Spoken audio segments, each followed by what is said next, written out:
Can you listen to my voice? Yes. Okay, Assalamualaikum warahmatullahi wabarakatuh and good evening to all of you. Good evening, sir. Waalaikumsalam. Salam, sir. Salam, sir.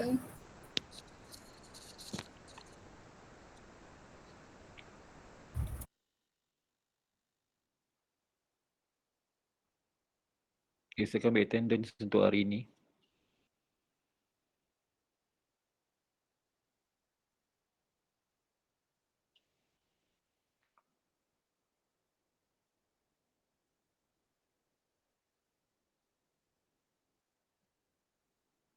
Okay, Muhammad Firdaus.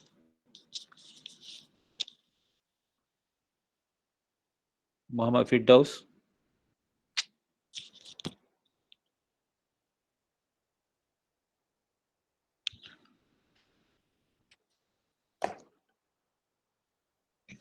Muhammad Firdaus Nur baca. Inilah dia orang. Nak telefon baru masuk.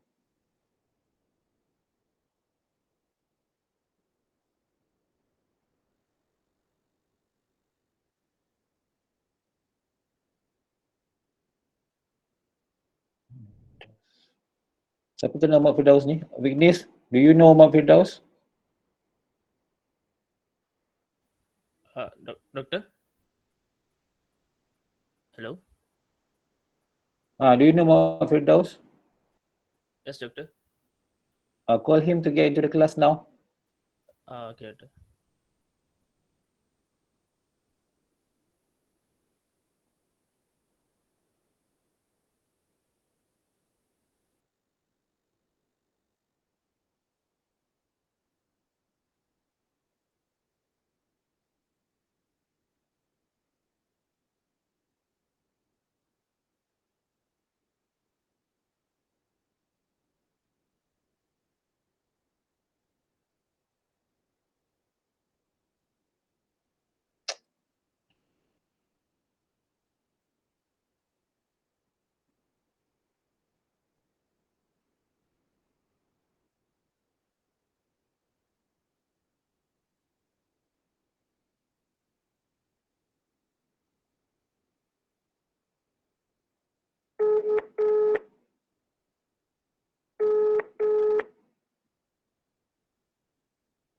Hello.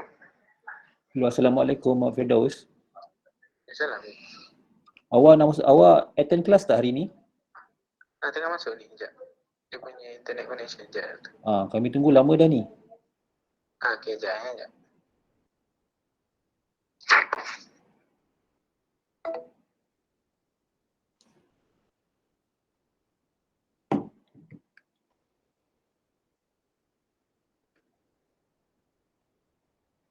Adakah patut pensyarah dan kawan-kawan menunggu? Patutnya masuklah kelas sebelum pensyarah masuk. Bila nak bar takut. Bila saya tak bar, beginilah perangainya. Vignis, are you there?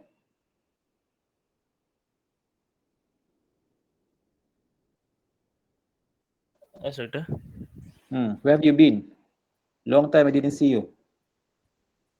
So I entered the class, doctor, but my line's got problem. Last 2 weeks, my Unify got problem in my house, so I was stuck. Please avoid all of the excuses. Because you have a lot of excuses. If you have problem with your line, please come back to the campus. Please come back to campus. Sorry, doctor. Please don't make mess in my class.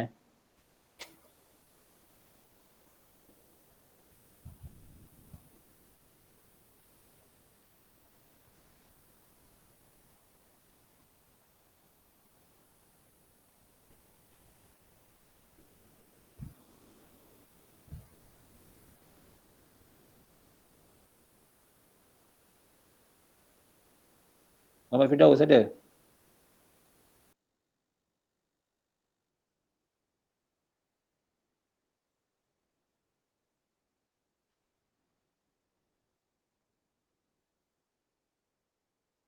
Lain kali sebelum dah tahu ada kelas pukul 2, online pukul 1.30. Jangan pukul 2.10 baru nak masuk. Faham Muhammad Firdaus?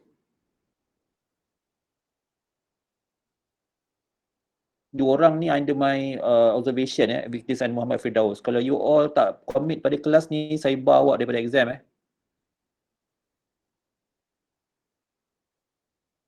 Saya tak kisah kalau you all berdua pandai. Sekarang ni you all dua pun ke laut. Bukan pasal minggu ni Muhammad Firdaus, every time. Do not give any excuses Saya tak terima apa-apa alasan dah bermula pada hari ni. Sebab result you all pun teruk, bukannya bagus sangat. Bila result tak bagus, tunjuklah komitmen sikit.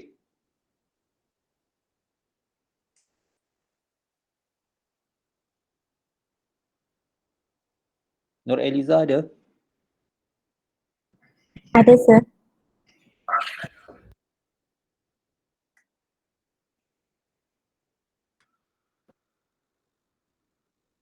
Fatin Nabila? Ada, sir.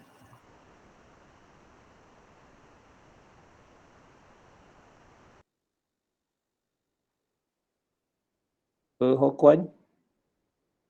Ada, sir.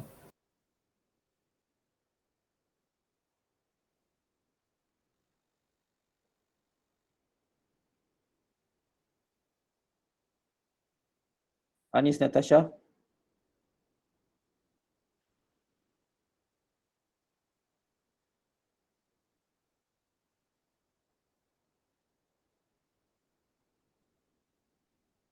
Anis Natasha?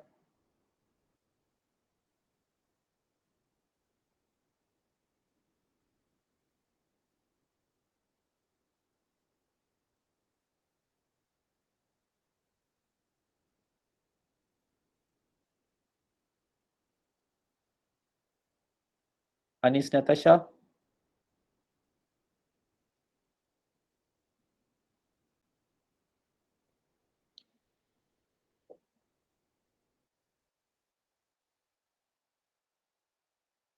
Nurul Aisyah? Saya, sir.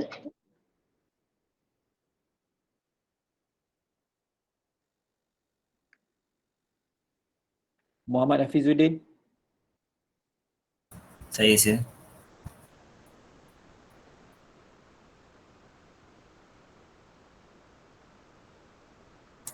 Nur Azrina?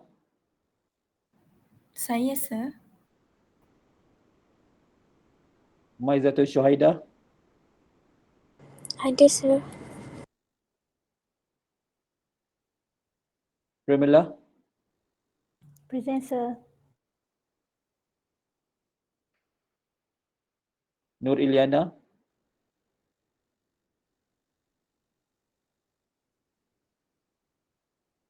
Nur Iliana?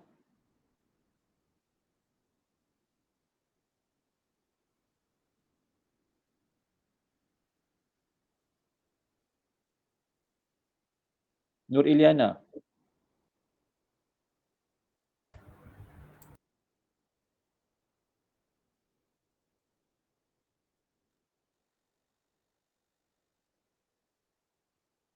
Nur Iliana?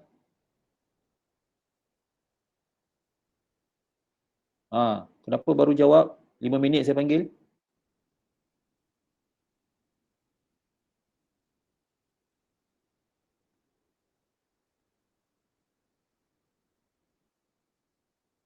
Nur Iliana, kenapa lambat menjawab? Saya tanya soalan ni.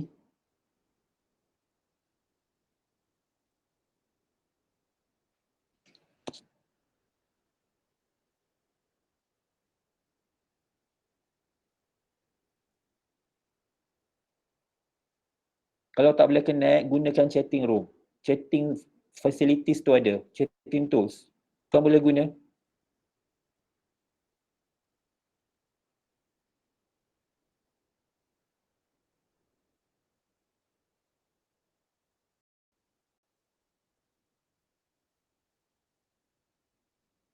Boleh share tak tu?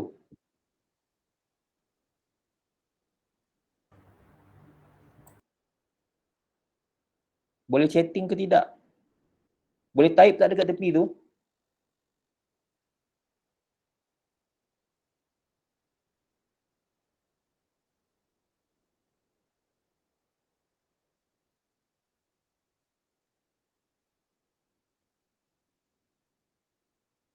Saya tak suruh awak minta maaf. Saya tanya boleh type ke tidak?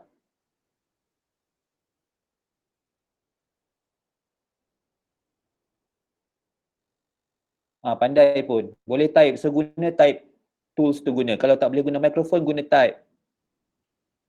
Nak selesaikan soal jawab ni pun 5 minit. Macam mana? Nur Atika Syahira? Tukar minor. Ada dah? Nik Hasni Nadirah? Saya, sir. Lee Junzian?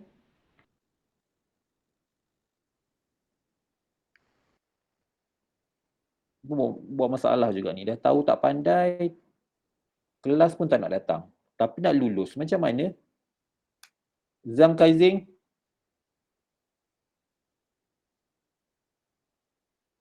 Tengok perangai masing-masing macam ni lah. Siti Hajar? Ada, sir.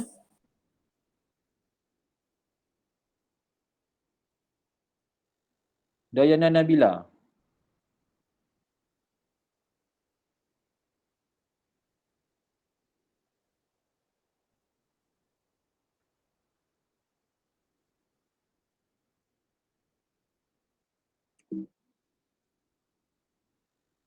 Okey, sekarang buka nota chapter 5 dan ISA table.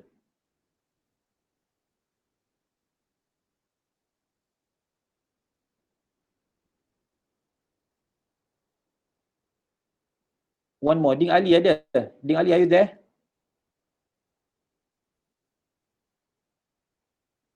Yang mana tak bagi kerjasama ni saya fail kan ya. Saya malas nak bantu orang yang malas.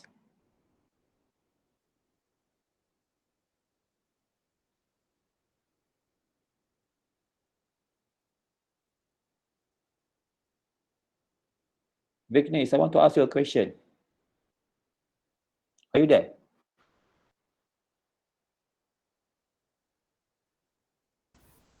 Yes, Doctor. So how many types of instruction that we have?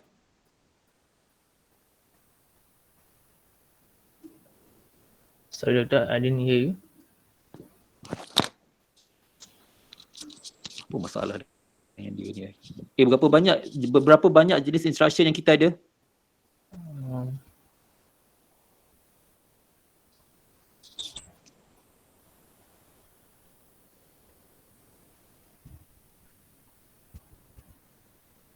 Tiga. Apa dia? Memory organization, register set, and instruction set. Apa tu? How many types of instruction? And what is it? Name it. Yang awak cakap tu apa? I'm talking about the type of instruction.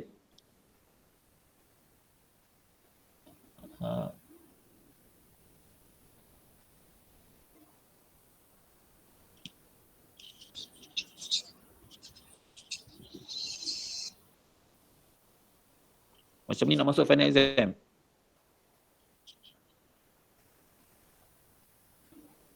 Muhammad Firdaus, berapa jenis instruction yang kita ada?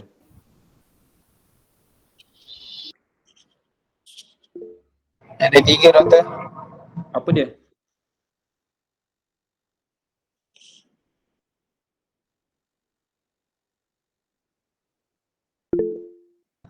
Memory, register, input and output.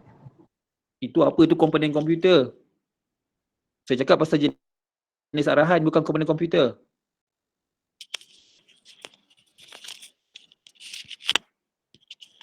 Inilah contoh-contoh student yang berdedikasi dengan kelas saya. Saya tak marah, buat perangai. Bila saya nak buat exam, takut. Bila tanya soalan, tak dapat jawab. Apa benda ni? Macam mana saya tak marah? Bila keluar senarai nakbah, baru tergih-gih PM. Tanya kenapa, bagi alasan itu, bagi alasan. Saya bukan orang bodoh, saya dah mengajar 20 tahun. Banyak je ramai je yang boleh beri komitmen elok-elok.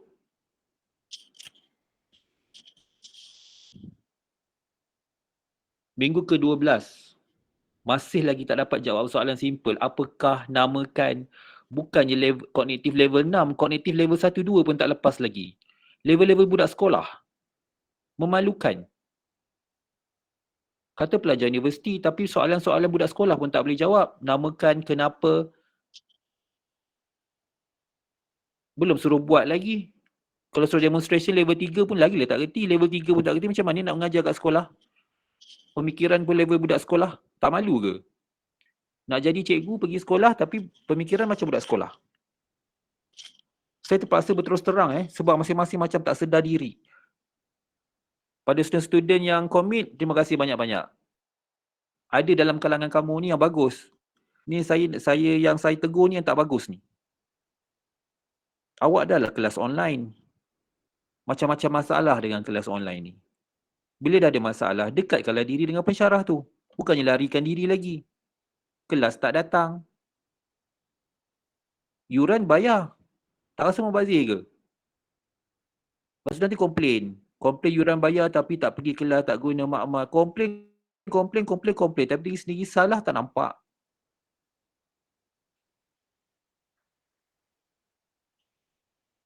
Ilmu dah diberi, nota dah diberi, study pun tidak. Kelas dibuat, tak masuk ke keluar kanan, masuk gigi. Tanya soalan tak dapat jawab. Apa faedah saya mengajar? Apa faedah awak datang kelas? Dua-dua tak ada faedah. Buat penat je.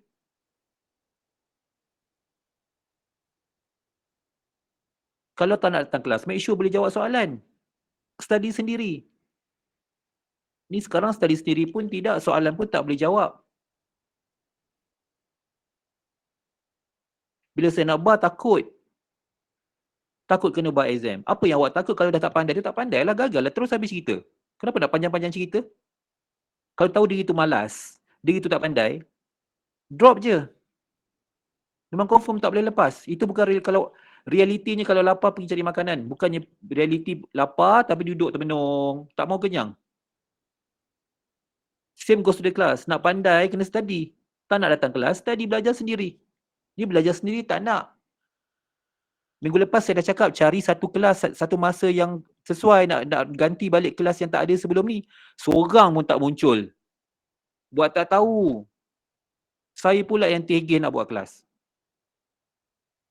Korang nak belajar ke tak nak? Kalau tak nak, petang ni tak payah buat kelas.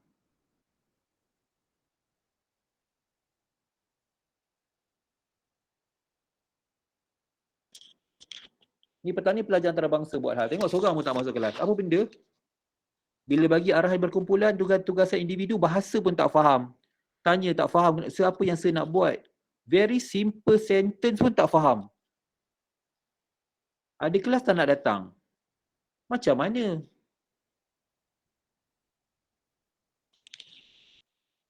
Komplain nombor satu tapi diri sendiri salah. Langsung tak nampak.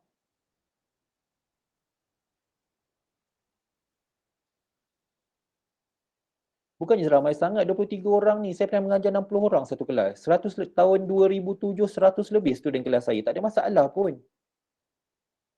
Dan saya tengok dalam banyak-banyak kelas, majoriti Melayu tapi yang skor tak, kalau tak Chinese, Indian. Melayu ke laut semua. Ini satu hal juga. Apa masalah pun saya tak tahulah. Daripada sepanjang minggu, 2 minggu sudah bila saya tanya soalan, yang saya nampak jawab seorang je. Awak tahu tak, bila student jawab soalan pensyarah, hati pensyarah tu terbuka untuk bantu dia capai grade lebih baik tau.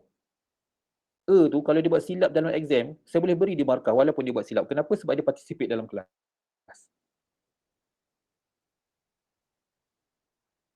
Bila awak participate, tunjuk komitmen. Awak buat salah pun, saya boleh maafkan, saya boleh bagi markah.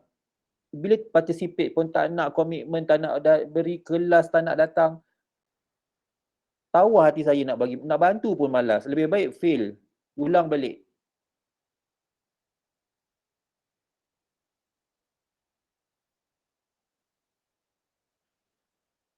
Siapa boleh jawab tadi? Ada berapa jenis arahan, ada berapa jenis arahan yang kita ada? 3 types of instructions, sir. Tengok siapa yang jawab. Yang lain mana? Apa dia arahan-arahan tersebut? Operate instruction, data movement instruction, and control instruction. Senang je. Itu level 1, 2 tau. Soalan budak sekolah.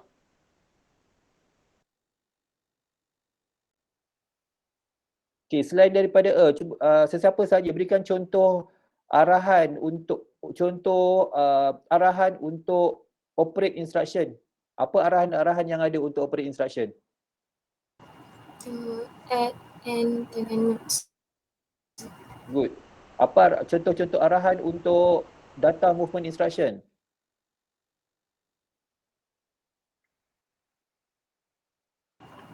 LD, LDI, LDR, Habiskan. LEA, ST, STR, STI. I'm starting to write, I jot down the name who has participate in the class. Saya terpaksa buat macam ni sebab saya nak bezakan yang mana malas dengan yang rajin. Saya nak biar jauh grade tu. Yang kalau yang rajin participate ni markahnya rendah dan saya bantu tambah dalam 10 hingga 15 markah, yang mana malas ni saya takkan tambah 10 hingga 15 markah. Satu markah pun saya tak nak bagi. Malas saya nak bantu orang-orang macam yang pemalas.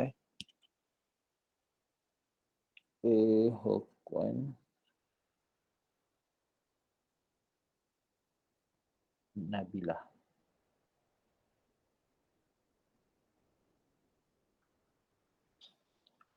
Okey, nyatakan komponen yang terlibat dalam arahan berjenis operate instruction. Saya ulang semula, apakah komponen-komponen komputer yang terlibat dalam arahan berjenis operate? In English, what is the computer component that involved in the operate instruction? CPU. Only? Yes, only involves CPU. Good. Tengok, confident je jawab. Saya dengar pun sejuk hati tau. Korang ni lah. Apalah masalahnya. Okay, for data movement instruction, what is the component that involved? Selain daripada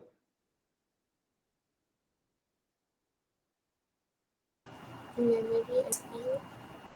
memory and CPU. Fatin Nabila juga. Yang lain mana?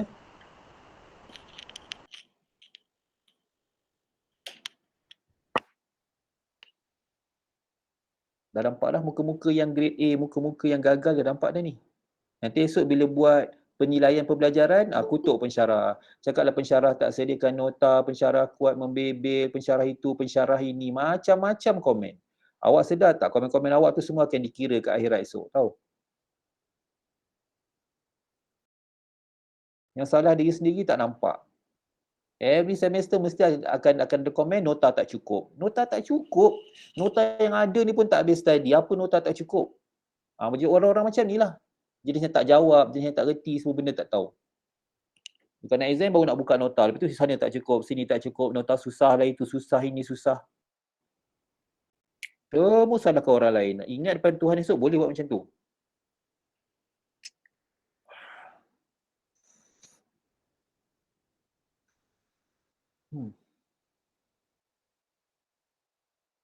Minggu lepas dekat mana kita berhenti?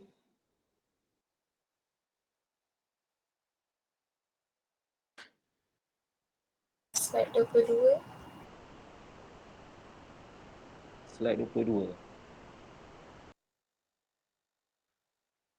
Okay, dalam slide ni apakah jenis arahan yang ada? Ada 2, 4, 6, ada 2, 4, ada 7 arahan. So arahan-arahan berjenis apa yang ada dalam contoh di slide 22 ni?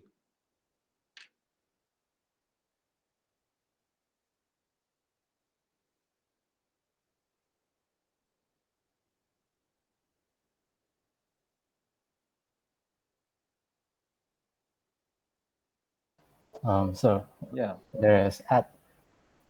Arahan berjenis apa? Jenis. Jenis. Add tadi, kalau you jawab add itu contoh. Dia jenis apa yang ada? Ada 3 jenis tadi, so jenis apa yang ada? Jenis operate and data movement. Tengok. Operate and data movement. Confident jawab. Okay, data. Okay, what is the example of the operate instruction in the example?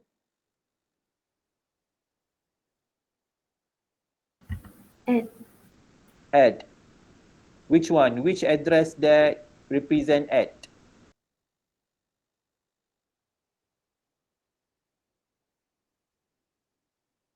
Anis, which address represent at? You jawab at tadi. 30F7. 30F7 lagi.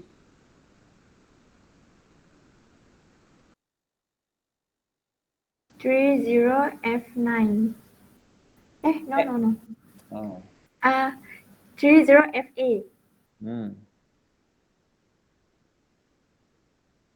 Okey, lagi apa ada? Ada tak lagi at arahan berjenis operation, operate instruction?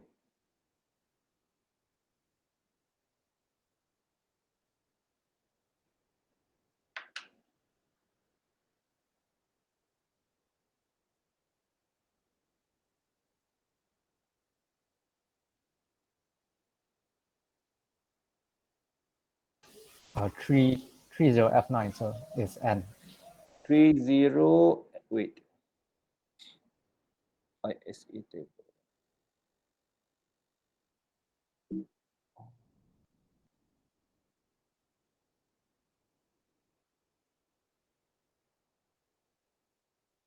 Okay, 30F9 0101. Okay, 0101 is N. Okay, itu adalah arahan berjenis operate instruction. Okay, berikan contoh untuk arahan-arahan berjenis data movement. Berikan alamatnya dan apakah jenis data, apakah contoh jenis dan contoh arahan tersebut. Nur Iliana.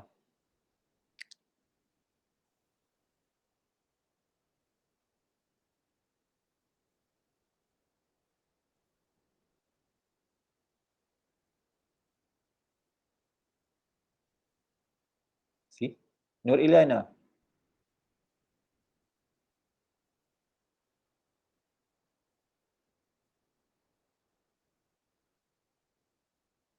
Nur Iliana, kalau tak boleh guna mikrofon, type.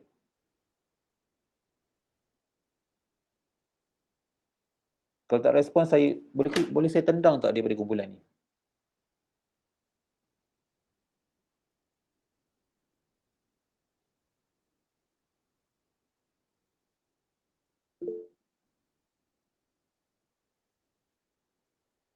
Ulang balik soalan. Kenapa kena ulang balik soalan?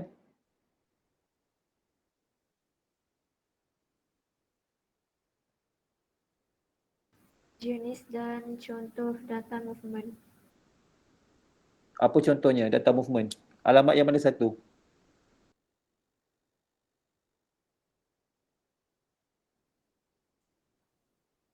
The top one. What's the top one? Ikut line by line daripada atas ke bawah.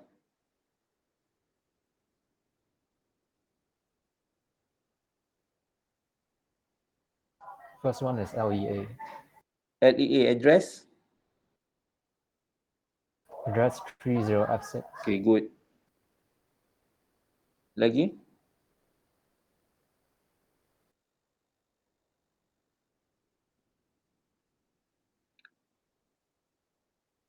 Three zero FC LDI 0101.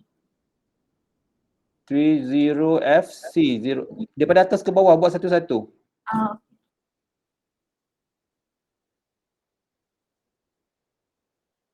Apa dia Nur Eliza?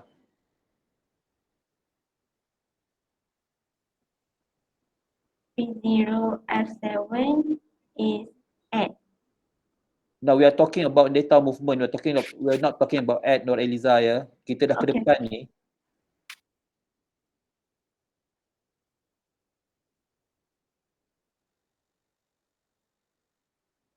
Mana lagi?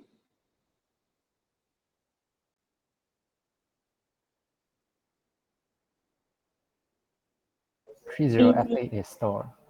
30F8 store. Okay, lagi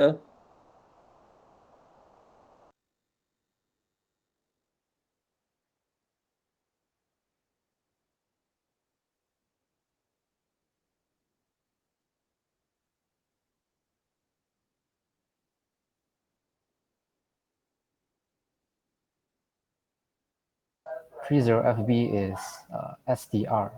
30FB, okay. Some more? And then 30F8 is ST. We are going apa nama downwards dah lepas dah. 30F8 dah lepas. Now we are already at 30FB. So what's next? 30FC 30FC tu apa? LDI. LDI. So there's the two types of instruction that we have in this example. So if you look at the command, how the command is written, you can see there the differences between operate instruction and data movement. So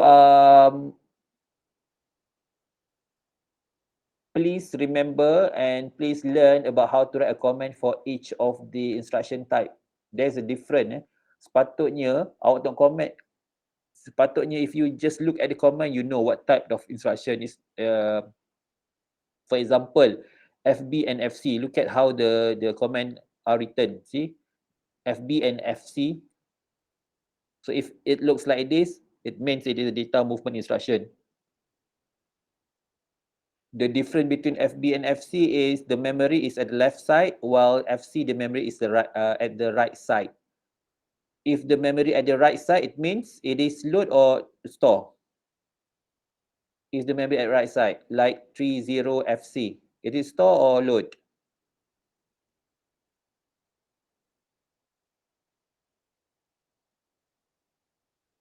Load. Store. Load. 1010 is load or store? 1010 Oh, sorry. 1010 is store. 1010 is load. Load. Look at how it loads the data from memory to the CPU. CPU represented by R, while the memory represented by M. And look at FB, how the command is written. See, R means CPU, M means memory, from CPU to memory. So it means 30FB is store, isn't it? 0111. What is the opcode for 0111? It is store or load? 30FB. Store. STR. Store. If it is store, look at the M. It's on the left side. You can see from the command, you can justify either it is the store or load. Look at the character, how the command is written. Like 30FA. 30FA got additional over there, so it means it operate. Same goes to 30F9. Okay, how about 30F8? It is store or load without looking at the opcode. Just look at the command. Is it store or load? Store. Store. It's store because it is from where to where? From CPU to memory. CPU to memory. From CPU to memory. As easy as that. So by look at the command, you already know the type of the instruction. As easy as that.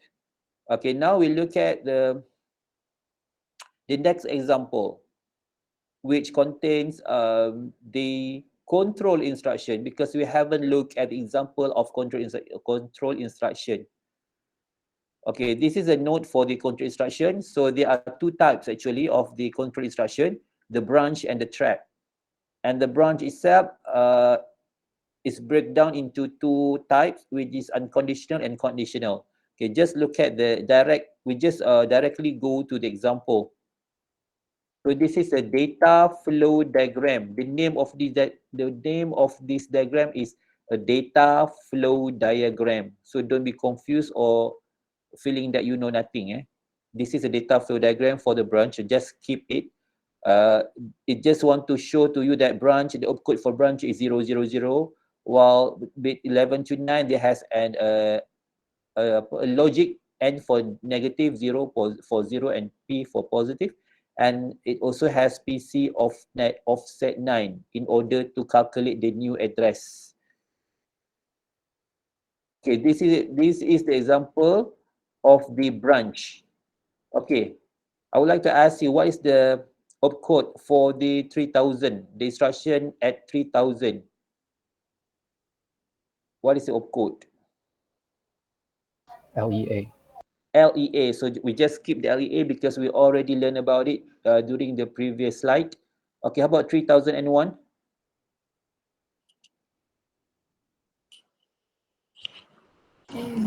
N. N. So N we also skip because we already did it. Same goes to 3002. How about 3003? Add. Add we also skip add because we already do it. Okay, how about the 3004? Branch. Okay, branch. Okay, this is the example that I want to focus. Okay, 000 is a branch. You can see the logic here and ZP, and you can see the one is for Z, the 0. What does it mean? It means if the previous result is 0, so the instruction will go to the new address. So it will not go to the next address, which is 3005 as usual. It won't be like that. It will continue with another new address by calculating it. So we need to refer to the previous answer, and if, as you can see, 3003, the answer is 12. 12 means positive.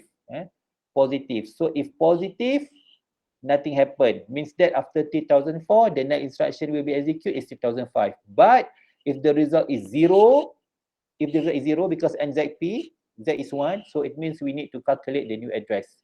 So if Z, that's why if you look at the command, there are a sentence or wording there. If Z means if the previous answer is 0, then go to the new address. So how to calculate the new address? It's similar like previous data movement instruction. So what we need to do is to add what? To get the new address.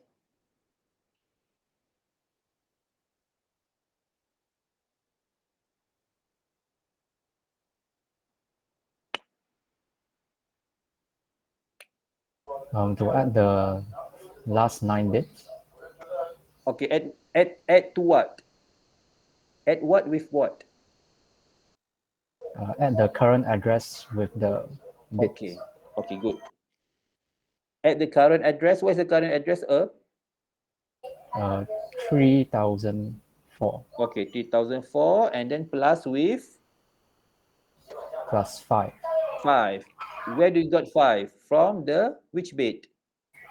From bit 0 to 8. 0 to 8, which is 9 bit, right? So 5. So 3004 plus 5, we will get 3009. Yes. Okay. And what's next?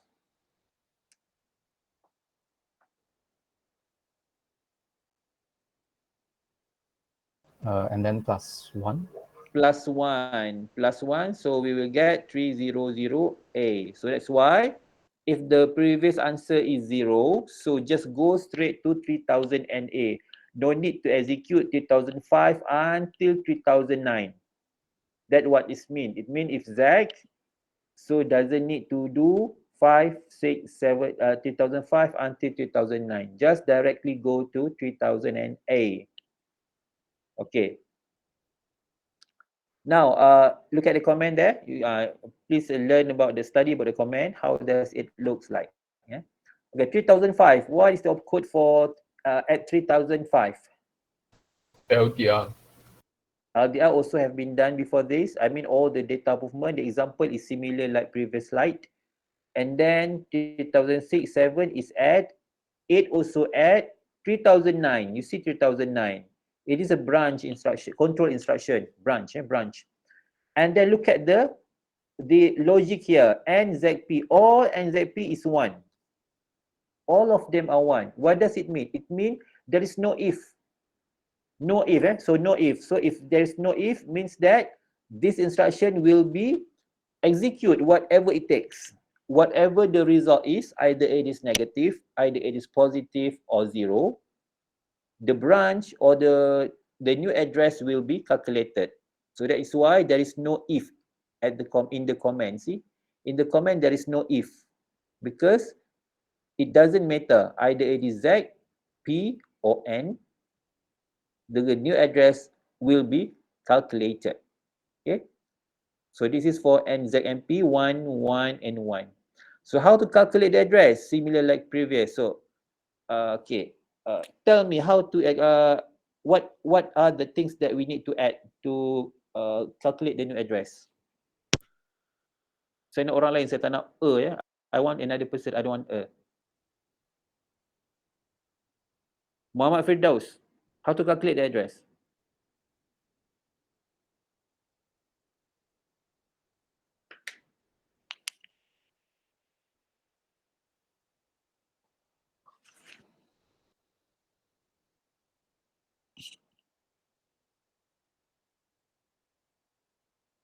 Muhammad Firdaus?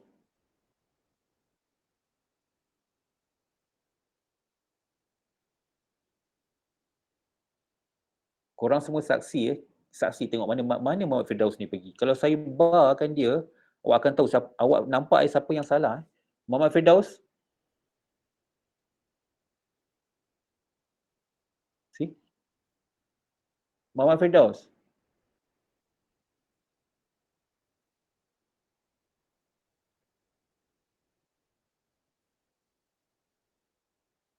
Jawab soalan saya.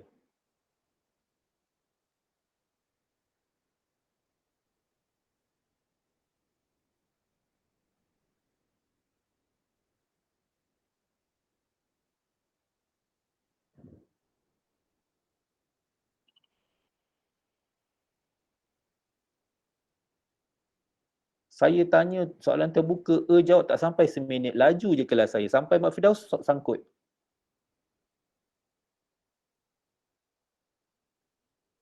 Let me know how to calculate the new address, Muhammad Firdaus.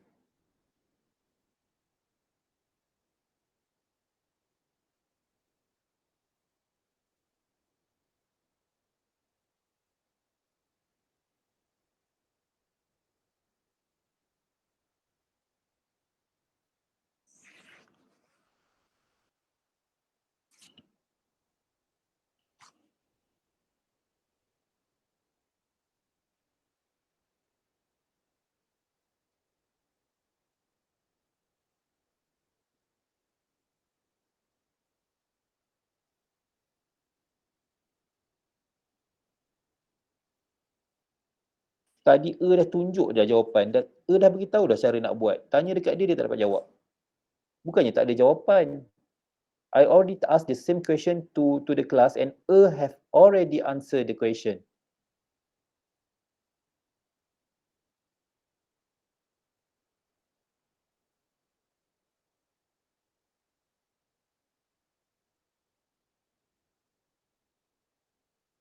Muhammad Firdaus, cepat sikit. Orang tengah menunggu ni. Kami bukannya kuli awak nak menunggu.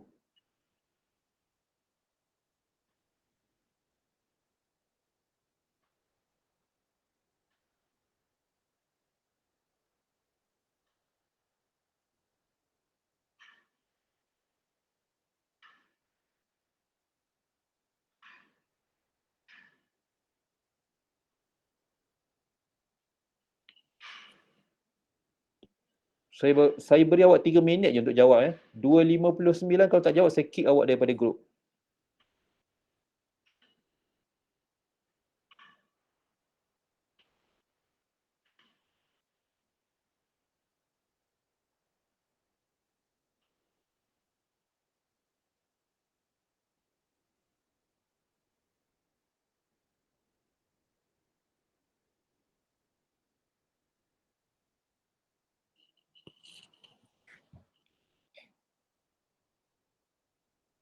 Dah clear bagi jawapan tadi. Already show to us how to answer the question. Very clear. Apa yang dia dengar tak tahulah dalam kelas ni. 2.57 lagi 2 minit.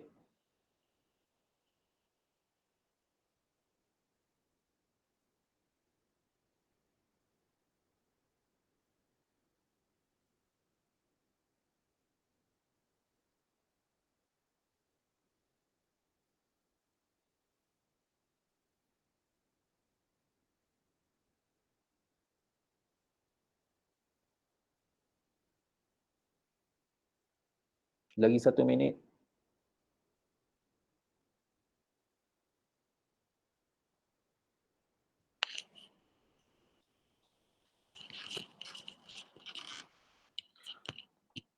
saya tak tanya soalan killer saya tanya soalan yang saya dah the same question that I already asked the same similar question. Saya bukan kejam sangat I'm not as I'm considering a lot of things because I ask question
Weakness, are you there?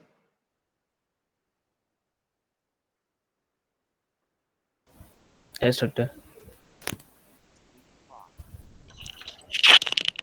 To calculate the new address.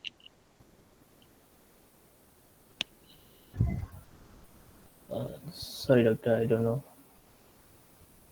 Kenapa tak tahu? Tadi dah tunjuk contoh, minggu lepas kita dah belajar. Data movement instruction, we already learned about how to calculate the address during data movement instruction. How come you say don't know?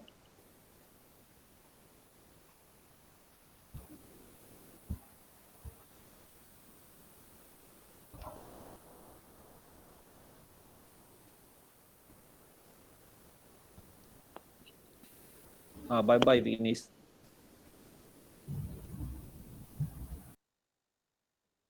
Okay, the rest of you, who can answer my question? How to calculate the address for 3009 at 3009? Flip the 9 bits at the back plus 1. Flip the 9 bit at the back and plus 1 and then add with? Add with 1.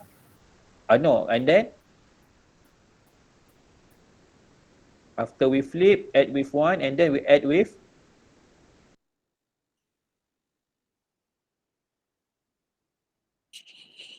Of course, we calculate using the last 9 bits, flip 1 and plus 1. And then what we do with the number? We use that number and add that number to? 3009. 3009 and then plus? Plus 1. Plus 1, that's it. Apa susah sangat? So terima kasih Anis, terima kasih. Thank you very much Anis, thank you very much. It's very simple question actually. So okay, if we flip the rest of the bit at 3009, what number that we got? What's the value of the 9 bit? Negative? Negative 6. Negative 6. So negative 6, 3009 minus negative 6, we will get 3. what 3? 3000? 3003. 3003 and then? Plus 1. Plus 1. So don't forget to plus 1 because if the label in the ISA table, you can see it's written there PC offset 9. So PC means add PC. Add PC to the 9 bit, the last 9 bit and together with 1. Don't forget that one. Okay.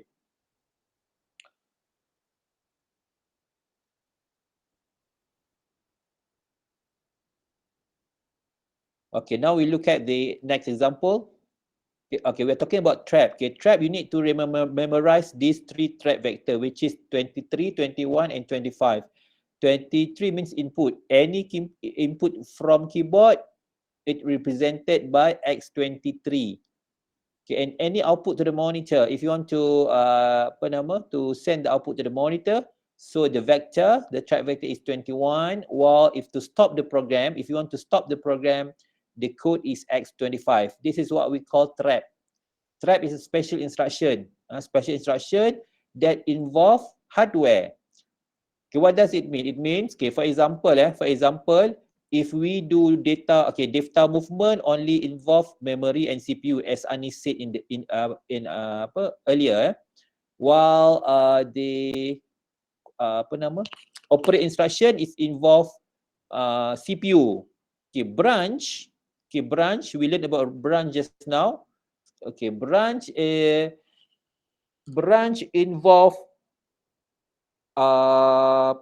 branch involve data movement, where the execution of the instruction is not in a sequence. So means that what I mean is normally if there is no branch, the sequence of the instruction that will be executed starting with the first address lah. Like for in this example, start with 3000, and then 3001, and then 3002, and then 3003, 4. But if there is a branch, like in 3004, if the branch is true, means that if the answer is 0, if the previous answer is Z, for example, so the next instruction is not in sequence anymore. It's already go to 3000A. So that is what we call branch.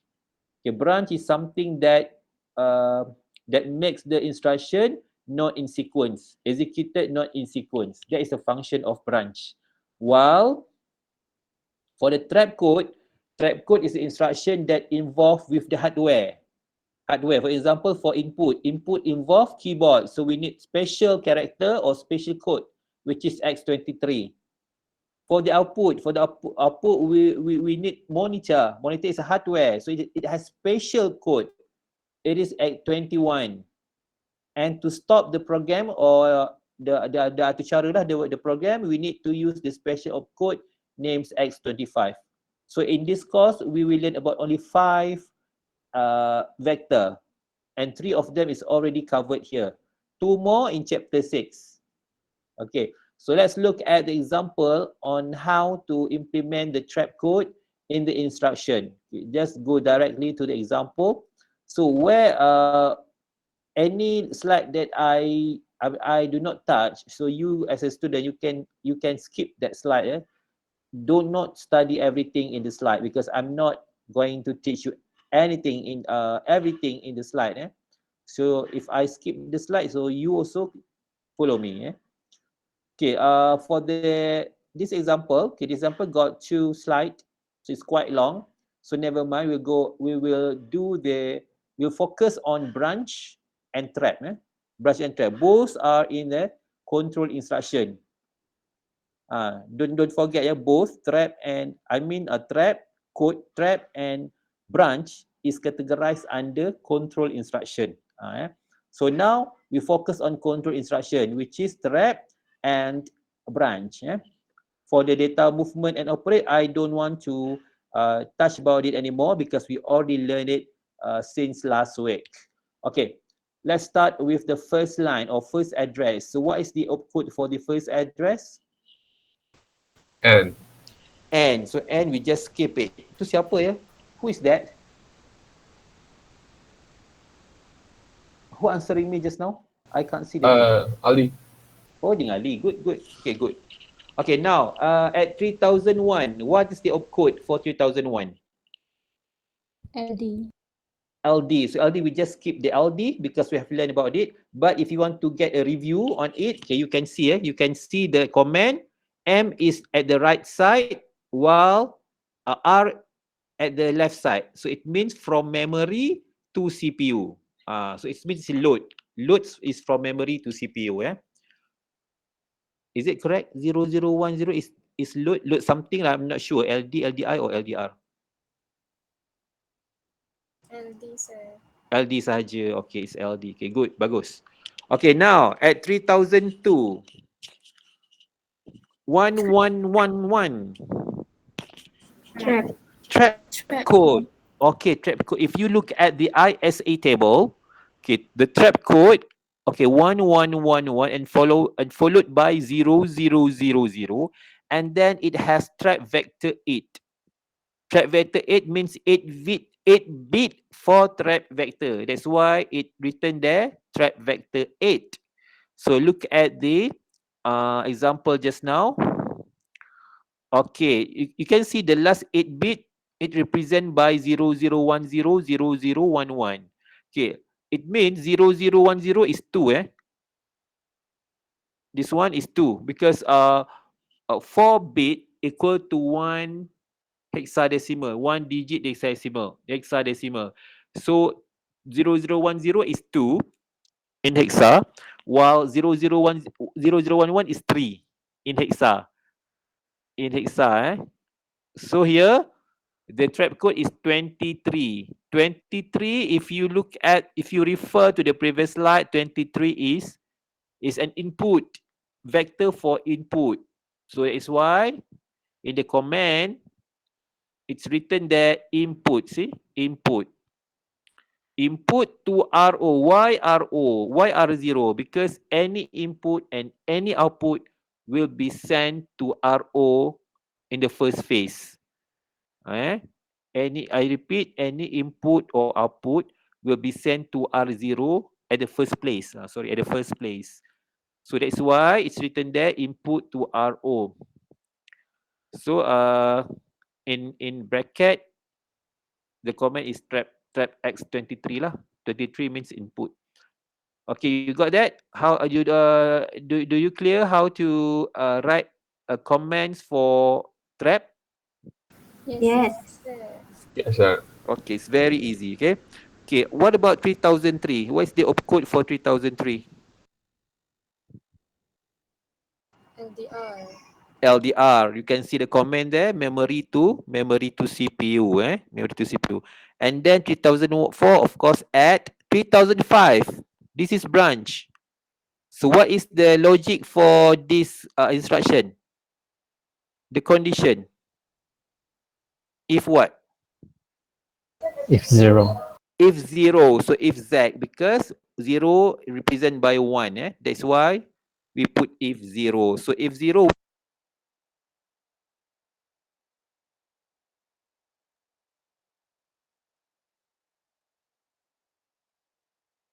Saya tak dengar.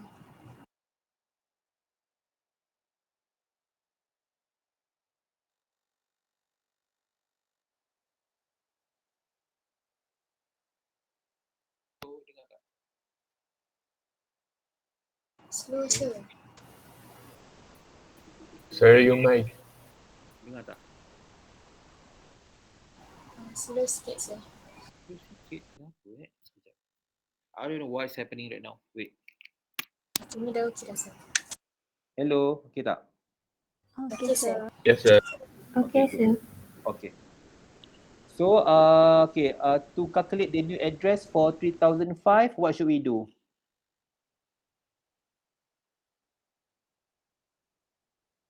Add what to what? Add the last 9 bits Okay. to the address. Okay, so what's the value? The value is 3005? 8 plus 1. 8 plus 1. Kenapa nak 8 plus 1? 3000 plus 3005 plus Plus 8 8 plus plus PC. PC is already at 3005. Okay, PC plus 8 plus 1. So don't be confused. If the number is negative, okay, the first step is to flip and then add 1. That one is for positive value. Faham? Flip, add 1, and then add address or PC and add 1. I repeat, flip, add 1, add with the address, and then add with 1.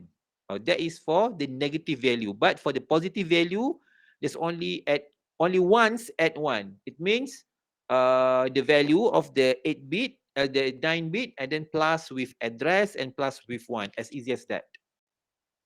Do not confuse the negative and the positive value. For negative, we need to flip and plus 1 earlier. But for the positive number, just add 1 at the back. Okay. So that's the new address for 3000E. So the value there is 8. So 5 plus 8 is 3000C.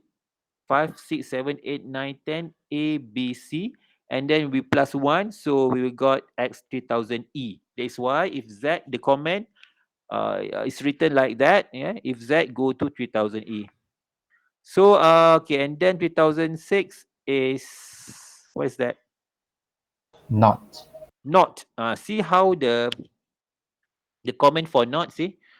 If you look at the ISA table for not, it has 1001 and then the R, SR, and then 111, 111. So destination and SR is in the CPU itself, because it is the operate instruction. So you can see the not, the sources for not is at R1, in R1, and the result is keep, sorry, this one, and the result is keep in R1. Sorry, this one, sorry. This one, R1, the source, and then the result will keep in R1. So this is the, how does the not instruction works. Okay, so this one is the comment. So next, 2007 and 8, both are add. And then 2009, we have branch as well. 101, 101 means if Z and P. Sorry, if Z or P. If Z or P, sorry, if N or P, negative 0, positive. If N or P, go straight to 3009 plus 1 and then plus 1. So 3009 plus 1 is 3000A. 3000A plus 1 is 3000B. So if N or P, go to 3000B. So look at the comment. If N or P, because 101, okay, go to 3009B, which is 3009 plus 1 plus 1. So now next, 3000A, B also add, so we just keep it. 3000C is something like load over there. 3000D is still branch, and you see the option here, all are ones and ZP. So if all are one, so no need to write if something. No need to write if something, but just directly write go to the new address. And again, if the new address, if the 9 bit started with 1, it means this is negative. So you need to flip and plus 1. So once you get the value, add the value to 3000D and add the value with 1. I guess this thing is already, I think most of you familiar with this technique. And then we have 3000E0010. This is something like store, no, a load. And then we have 3000F, also the same thing. And then, okay, 3010 and 11, both are trap codes. For 3010, the opcode is 21. 20. This one is 2. And then 1, we have 21. So 21, if you look at the, refer to the apa nama notes table here, 221 mean output.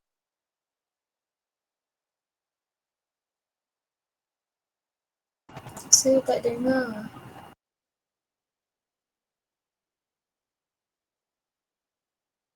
Awak dengar sampai mana tadi? Dengar sampai kita tengok mana 21. 21 21, bila kita tengok balik 21, if we look at 21 mean output. So output means print lah, print. So you can write, you can use the words output, or you can also use print. So if you look at here, it use print. Print what? Print R0. Print something from R0.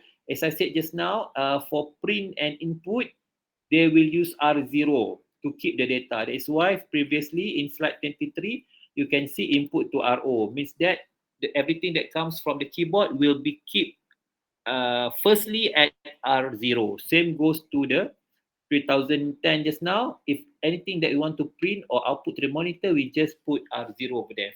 Print anything from R0. And then the 3011, sorry, the vector is 25. You can see here, this is 2 and this is 5. So 25 means halt or stop the program. So these are 3 examples of trap that you can use or maybe you can find in the code. Okay, we have learned about print, and then input as well as halt. As easy as that. So at this stage, you should know about 3 types of instruction, and you can name it, give example for each of the instruction. And as well, if people ask you to draw the data flow diagram, so just refer to the earlier stage, earlier part of the slides. It has data flow diagram. Okay, so supposedly you know how to draw this. And then at this stage, normally you have covered almost about 80% of the course if you understand this one lah. So we already learned about all three types of instruction. We go through one by one, all the add, and we go to for LD, LDI, LDR, SE, ST, STR, STI, LAA. We already learn about it. And for today, for this week, we've learned about one more instruction type, which is control. And the control itself, the control instruction itself can be divided into 2 parts, 2 things, which is the trap code and the branch. Okay, so I think that is the last part of this slide. For slide 35 until 39, you just can skip it. Okay, any questions about the type of instruction, the example, the component that involve, the way how to write the comments, the way how to calculate the address? Okay, do you have any questions? Let me know today.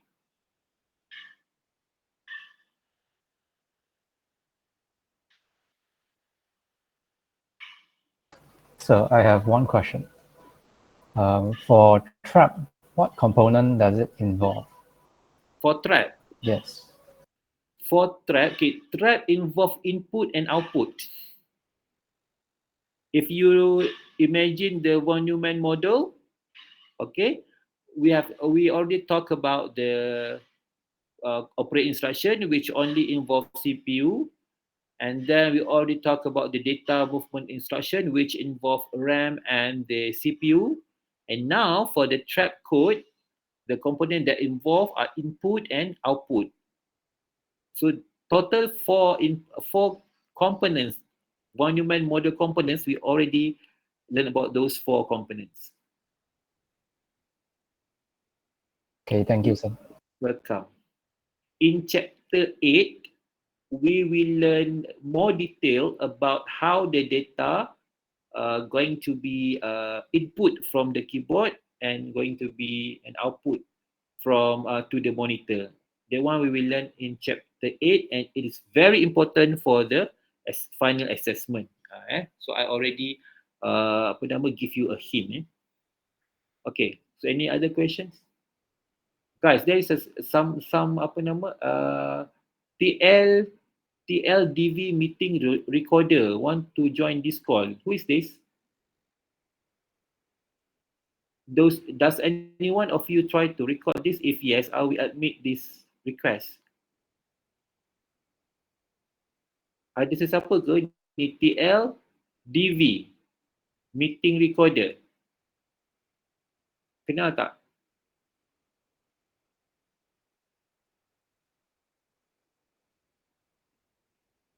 Gambar tak ada, dia buat TLDV je. Oh, ada anyone of you daripada dalam ni yang nak record maybe?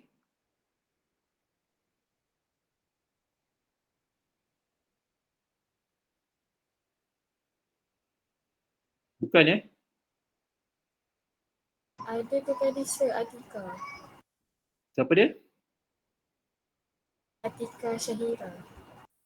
Atika Syaira. Atika. Oh awak, oh yes saya tadi. Awak ke yang TLDV ni?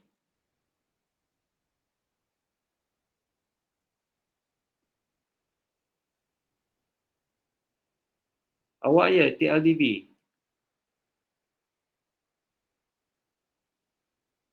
Oh okay, saya admit Okay. Okay, now we have learned about chapter 5. Siapa yang nak tanya-tanya kalau tak ada soalan, if you have no question, I will ask you back.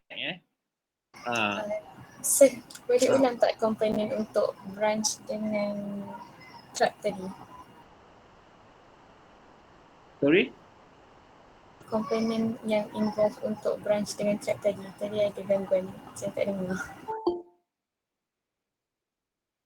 Trap tadi kan untuk input dan output. Kan ada input dia tulis kat situ tadi, input from keyboard, output to monitor. Jadi komponen terlibat apa? Input and output. Ha. Yang branch sir? Branch tu dia cuma okay, tadi kita jumpa branch dekat mana Kita jumpa branch, okay, dia akan tengok result.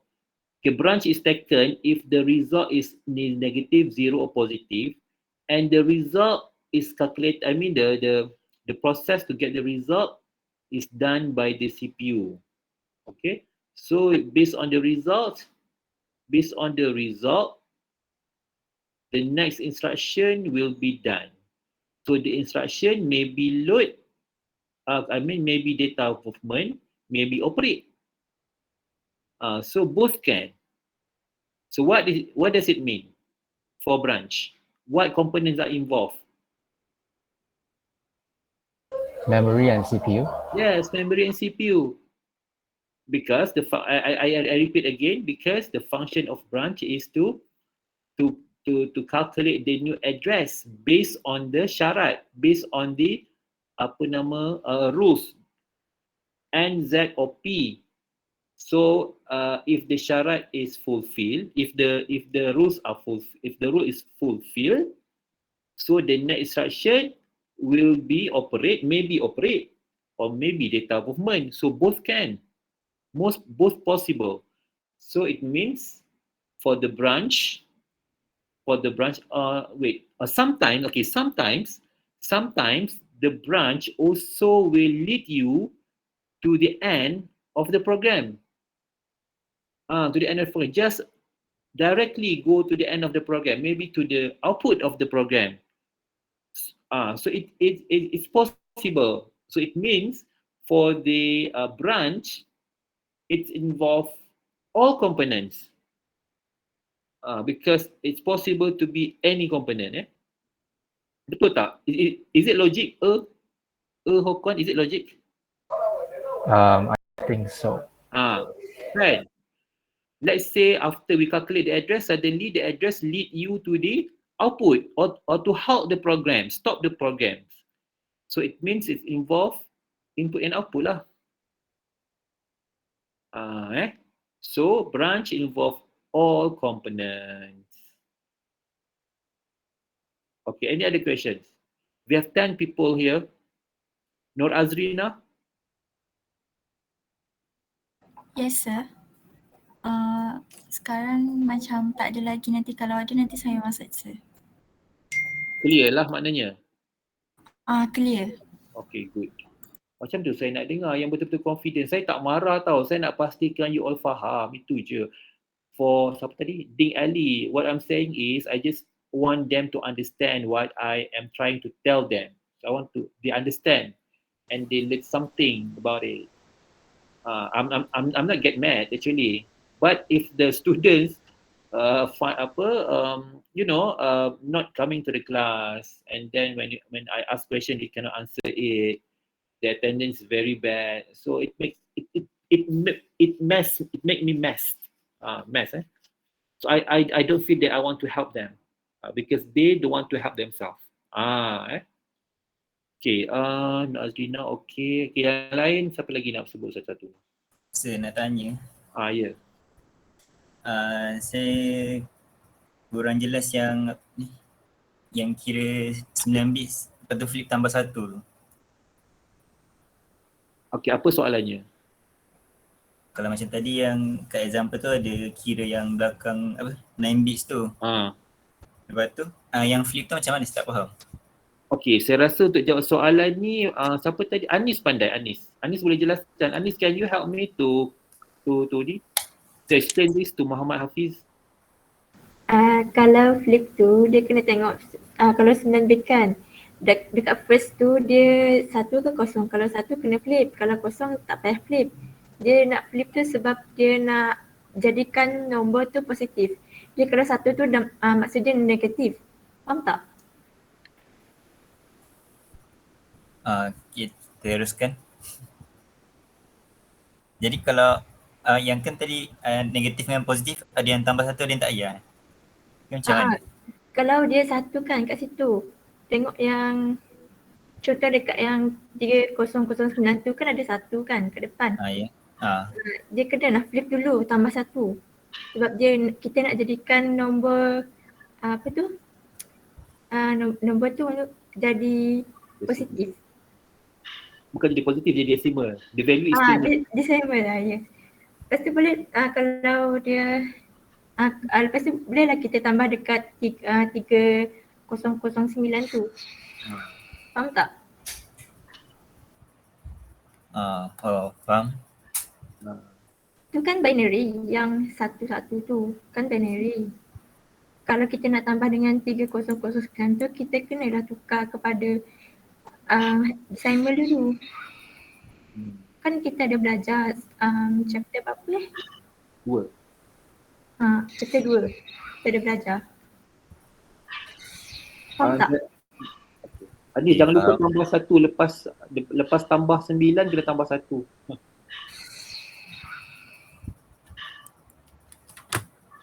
Okay guys, don't forget to add 1 means that 3009 plus with the value of 9 bit and then plus 1. Plus 1 is a must. Like we have what we done previously for load, for example. Okay, let me see the example for load. We take one example for load. Mana load?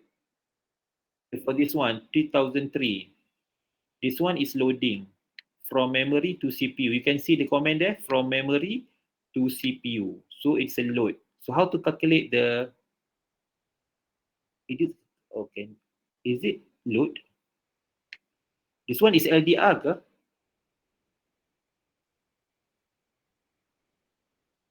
Yes, sir. Okay, LDR is a special, it's a different case because we need to add with base R. Look at another example. Yang mana? Yang ada LDI or LD? Ada tak dekat sini?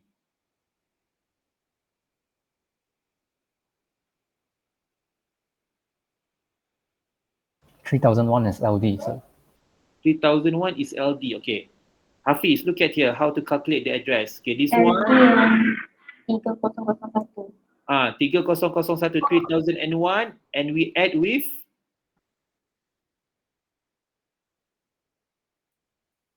what's the value of this 9 bit?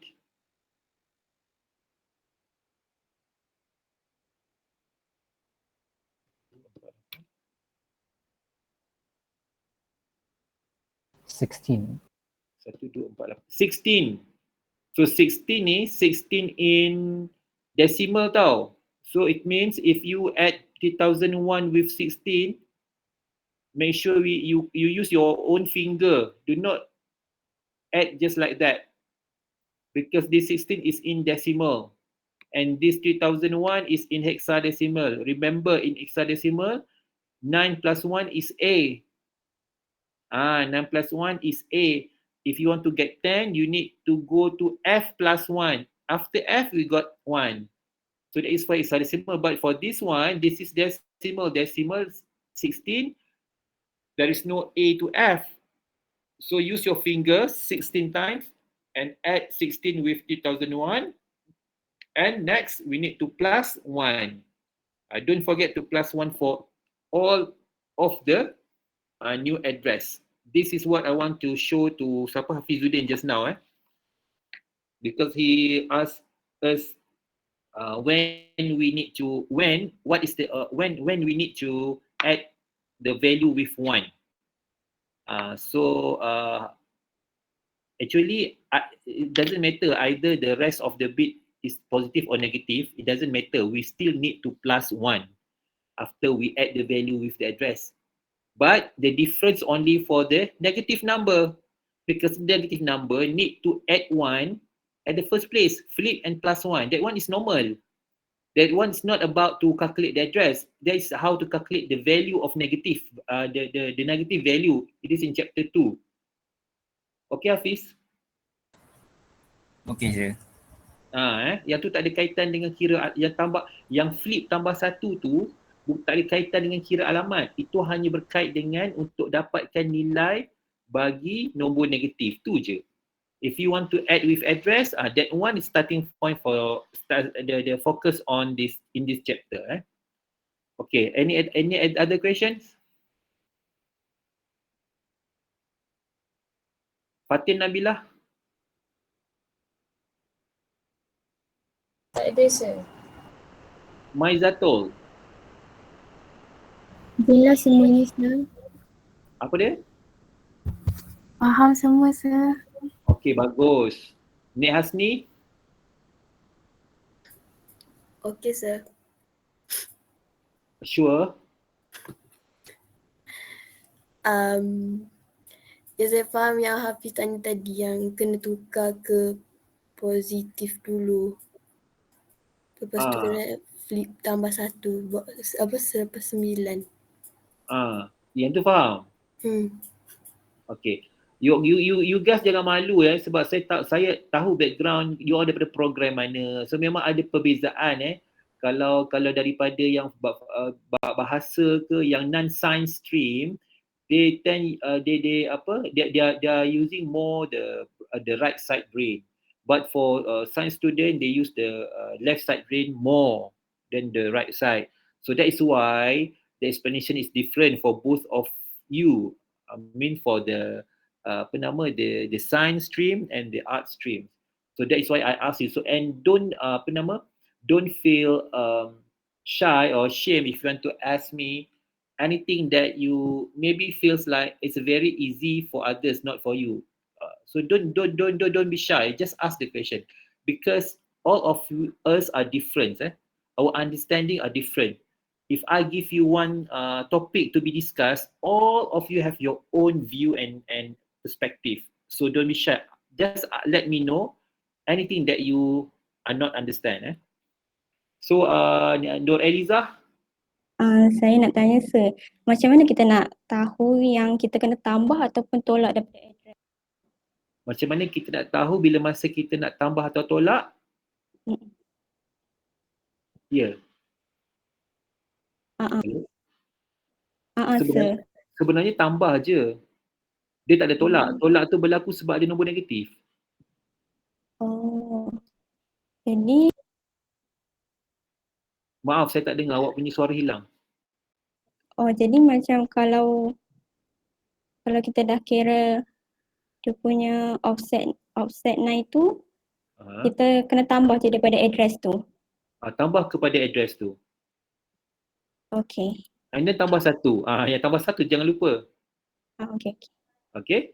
Yang flip awal-awal tadi, flip tambah 1 yang awal-awal tadi untuk nombor negatif sahaja. Kalau nombor tu bukan negatif, just tambah sekali saja. Selepas tambah address. Okay, faham. Okay. Thank you, sir. Welcome. Okay, Nur Atika Syairah. Okay, Nur Azrina. Yes, sir. Faham. Okay. Jelas. Make sure jelas ya. Saya nak you all dapat a good grade in this paper ya. That's why I want to explain as much as I can. So Nur Iliana. Premila. Clear, sir. Clear. Siti Hajar. Clear, sir. Okay, Ding Ali. Clear, sir. Okay, good. Zhang Kaizeng.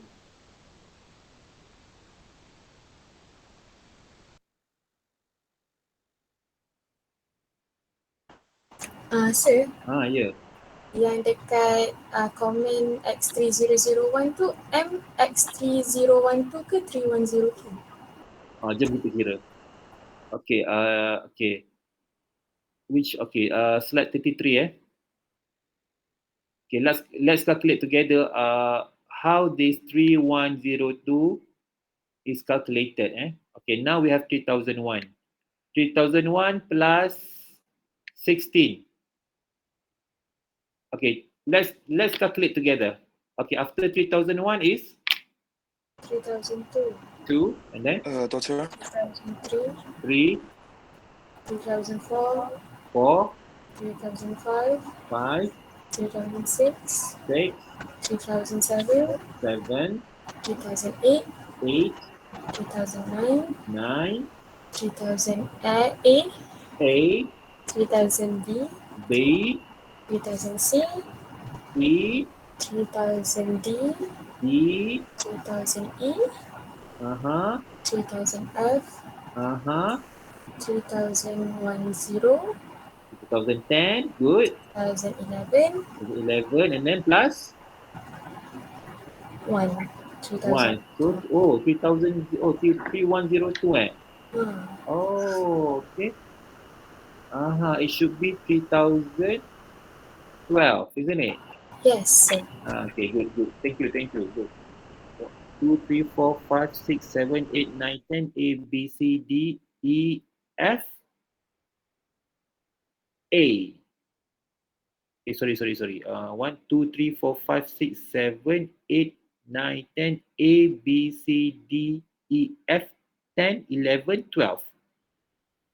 Okay, good. So it should be 3012, not 3100 and something. Maybe it is because of this slide, I guess. 2010. Wait. I think it's because of this one, see? This one we have 3102 plus 14. We got to actually it is because the address is starting from F6. So it's already going to F9 and then FA, FB, FC, FF. After FF is 100. So that is why we can get 3102 here. But for this slide, it starts at 3000. So of course, 3000 you plus 16 cannot reach 100. Isn't it? 2001 plus 16. How come it can be 100 something? 12 is more logic than 3102 just now. Okay, thank you very much for the advice. Okay. Any other questions? Apa lagi? Kidding Ali. Okay. Okay, so if there's no question, we move to the next slide, which is chapter 6.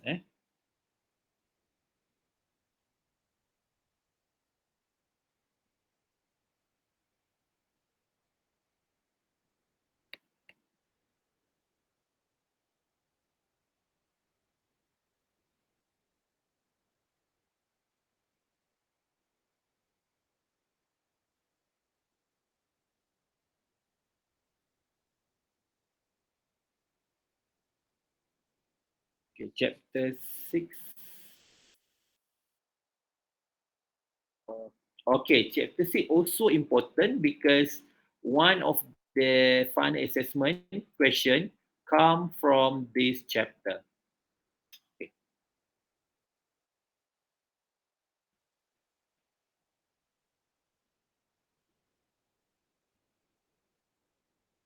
Okay. Can we start now or you need to take a break? 5 minutes break? Break, sir. Okay, break for 5 minutes. 3:50. We will continue at 3:50. Okay, sir.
Okay, I'm back. So guys, are you ready for chapter 6? Yes. Ready, sir? Yes, sir.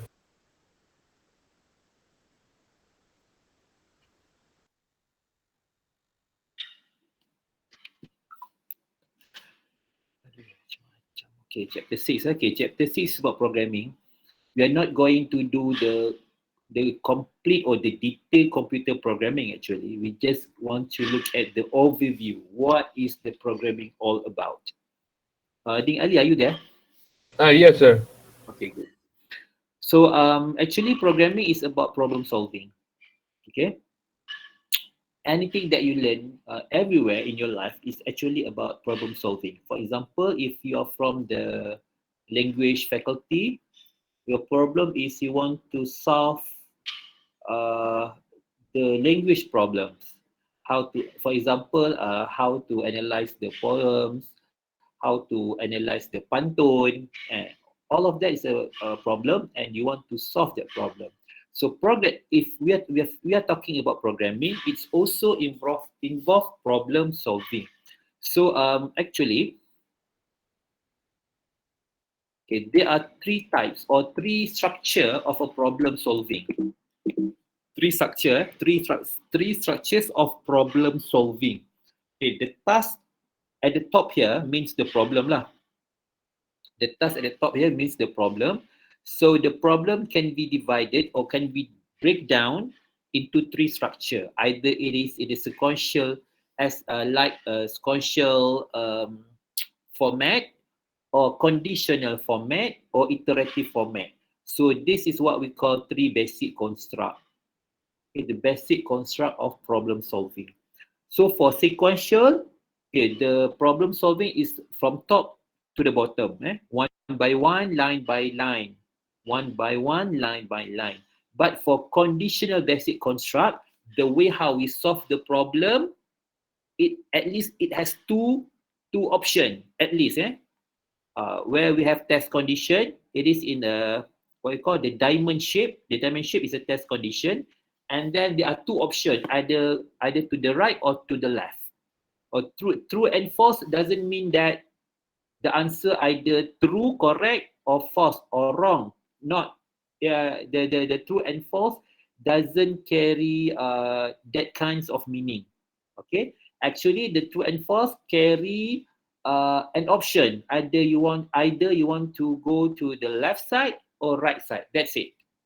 So there is no true, no false. There's only right and side. But for binary, the label for true for the right side is true. The left side is true, while the label for right side is false. And then you can choose either one and then do the next subtask lah. So that's the second construct, how we can solve the problem. And the last one is iterative. Iterative means we need to do several circle before we stop and get out or exit the circle lah. So the test condition is used either the circle need to be proceed or stop. So that's the purpose of the test condition. For the conditional just now, the test condition is used either when we want to make a decision, either we want to go to the left side or the right side. But for the iterative, the condition is used to stop the circulation, to stop the cycle, and get out from the cycle. So that is the use of test condition for iterative. So basically, there are three types or three kinds or three ways or three basic construct of problem solving, and they are sequential, conditional, and iterative. And as what I'm telling you just now, sequential is the step is doing one by one, while the conditional has a test condition where the test condition will lead you either to the left side or right side, while the iterative basic construct, the test condition will lead you to get out from the of the cycle, the cycle. So we will look one by one how does this basic construct works. Okay, this is the slide. Okay, and then this is the example how we break down the bigger task to the smaller task using the sequential basic construct. Okay, let's say the big task here is, this is the example. We won't do the programming for this one. We just want to have a chit chat about it. Okay, let's say our problem is we want to count and print the occurrences of a character in the file. What does it mean? It means, let's say we have let's say the file, okay, we have three words in the file. In one file, we have 3 words. And the word is I love you. I mean, the sentence is I love you. I love you, so 3 words. I love you. So our program will calculate how many alphabet appear in that sentence, I love you. For example, let's say user type an A from the keyboard. Using keyboard, type A. So the monitor will print the number of A in I love you sentence. So in this case, for A, the value is 0 because there is no A in I love you. Let's say the user type I. So the monitor will show I equal to 1. It means I only appear once in the sentence. Okay, let's say the user type Y, and the monitor will respond by showing Y equal to 1 because only 1 times appearance, the Y appearance in the sentence I love you only once. So that's the program, this program all about. Count and print the occurrences of a character in a file. So you got that? Faham tak? Yes, sir. Faham, sir. Yes, sir. Yes, sir. So, Okay, now we break down this big task into smaller one using sequential basic construct. So the first one, get character input from keyboard, and then the program will check the file and count the number of characters that match, and then the program will print the number on the to the monitor. So that is the sequential part, the detail of the bigger task just now. Okay, this is how we break down the task. Okay, from this one, from slide 6, we go to slide 7. Slide 7, okay, you can see here how we break down the sequential part of the program into conditional part of the program. Okay, let's say just now we in this one there are steps where we need to examine file and count the numbers of character that match.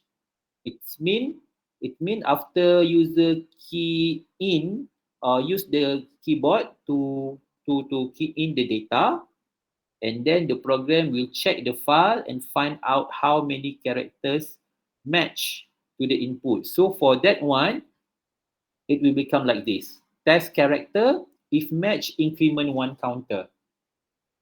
That means that the program will check the character, what is the character all about, I mean the input character, and then it will compare the input character and the file. It will compare. Let's say the input character is equal to the character or alphabet in the file or in the sentence, the counter will increase 1. Let's say if in the second cycle, the similar input match with the character in the file, so the increment will, the counter will increase from 1 to 1 plus 1. So it has 2 similar character. Let's say it has another character. So if the program found the next character that match with the input character, the counter will increase 2 plus 1, so 3. Okay, so how does this task can be break down? You can see at the right side, see the condition is file character equal to input, means that the alphabet in the file is equal to input. Is yes, if it is equal, so the counter will increase 1. So the program is already found 1 similar character. Okay, So from here, we can break down the problem into the iterative basic construct. Okay, let's say after the program check I in I love you sentence, is there any character to check? So we need to check L. So if L, so check next character and count if matches. Okay, if matches, and then it do it again. The second cycle, is there more character to check? Yes, we have O, and then we have V, and then we have E, and then we have IW, Y, and then we have O, and the last one we have U. Okay, let's say the last character is U, and then it will check either the U character in the file equal to the character that just key in from the keyboard. Let's say after finish everything, okay, the program will check, is there more character to check? So no more character. So the iterative will stop, and the program will lead us to get out from the cycle. So this is how these three basic construct are going to be used, from sequential to the sequential, conditional, and then to the iterative. Okay, this is how it looks in the program. Conditionally is a branch. Actually, we already learned about branch. Okay, let's say this is this is the data flow. This is a flow chart. Test condition, and then we have subtask 1 green color and subtask 2 blue color, and next subtask is gray. So how does it look in a block? So the right side of the slide shows to you how does the programming or the flowchart here looks in a block form. So the red one here, A. So starting with generate the condition. Either it is N, Z, or P. If you remember the branch just now, the condition is either N, Z, or P. So the question mark here represent X, N, Z, or P. Okay, B here you can see here is 0000 means branch. Okay, let's say the answer is true. The answer is true. Which task to be done? Either it's the green one or the blue one. So you can see here, if the answer is the previous answer is matched with the condition, if match, so the next instruction is C. So this program will skip the B part, the green one, and just go directly to C. This is when the syarat, the condition is true. But if the condition is false or not true, okay, after A, the next task is B, the green one. So that's different between the green and the blue. I repeat, if the task is true, if the condition is true, the next task is C. So means that the B task will be skipped. But if the result is false, the next task is green, not blue. Okay, settled. Okay, let's say we do one by one. Let's say the answer is true. The condition is true. What's happened next? Okay, the first one, generate condition, the red one, and then during B, if the condition is true, so it will go directly to C, which is the blue one, and next the D one. So it skips green. So what they say, it means, okay, if the test condition there is false here, false. If false, it will do blue. If false, if true, it will. I think this one is. I think it's a misconception here, because we can see just now in the example here in slide 5. In chapter 5, if the condition is true, we will calculate the address, right? Do you remember? Yes. Yes, sir. If the answer, let's say NZP 101. So if the answer is negative or positive, we will calculate the address. If the answer is not true, we don't need to calculate the address. So it means here, there's something wrong here. Something is wrong here. So please change this one. Just Just switch the place. False at the right part and true at the left. False at the left side while true at the right side. Okay. So we do it again. So at B, if the condition is true, okay, C, the new address will be calculated, and the function or the program is just go directly to the blue one without doing the green one. But if it is false, the subtask 1 will be done, and then again there's a branch here and ZP. Okay, means that whatever happened, whatever value the result is, the program will just go directly to D, the gray one. It means the blue one is not executed. See, this one is true. So I repeat, I repeat in the block format. Okay, first of all, we generate the condition N, Z or P lah, N, Z or P. By depending on the condition, if the condition is true, I mean fulfilled, we need to calculate the new address, which is C. So it means the program is just go directly to C. Okay, it skip B. B will be skipped because we choose C. We are not choosing B, we choose C. After C, we do D. Okay, settle. That one is if you look at the flow chart here, the things that we discussed just now is the red part, the blue part, and the gray one. Red, blue, gray. So we choose the right side. Let's say we choose the left side, which is red, green, and gray. Red, green, and gray. Okay, what will happen in the block format? Okay. Okay. First, generate condition, and then at B, at branch B, okay, the result is negative. I mean false. False. False. So we do not need to calculate the new address. So it means after A, we will do the green part. Okay, after green part, we recheck. And you can see here the condition here is NZP 1111. It means we must calculate the new address. So the new address is D. So the next instruction is the gray one, not the blue one. Okay, so it means red, green, and gray for this one. Okay, do you clear about it?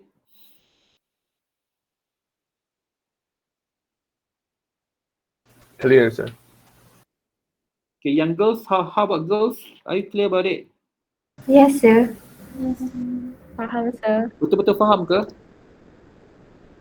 Sebab kita kena pilih salah satu tau. We need to choose either one, either red, green, or red, green and gray, or red, blue and gray. We cannot do both green and blue. This is what we call conditional basic construct. So to make it happen, we need to do like this block lah. Okay, first the grade one, and then we check either the branch is we need to calculate the new address or not. If the answer is true, so we need to calculate the address. So the address is C. So we just keep the B part. We just go directly to C and then D. That one if the condition is true. At B part, the condition is true. But if the condition is false, okay, if the condition is false, so after red, the coming instruction, the next instruction is green. Green, and then recheck for the second time. Okay, 111 means it is a must. If the answer is true, just go directly to D. So this program will skip C. So this is how the branch works, to separate the first selection, the first option, and the second option. So this is the purpose of branch. It is different with data movement and operate instruction. This is focused on control branch instruction. Okay, is there any question? Sir, can I ask for the condition for the bit? Because the bit can be NZP, right?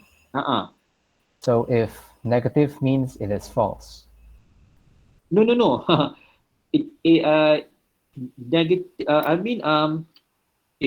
Before we generate the condition, we need to look at the previous answer. In this case, the answer before A. There is something before A, and that calculation have a result. Either it is negative, 0, or positive. Okay? Let's say at B, if we set 100, 100 means the answer must be negative. Then it will go to C. If the answer is 0 or positive, it won't go to C. It will go to the green one. Okay, is it clear?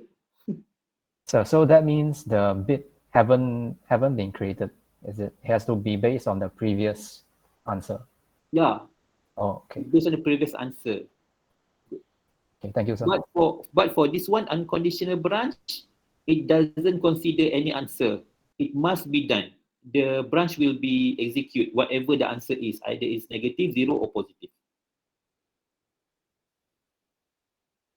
This one,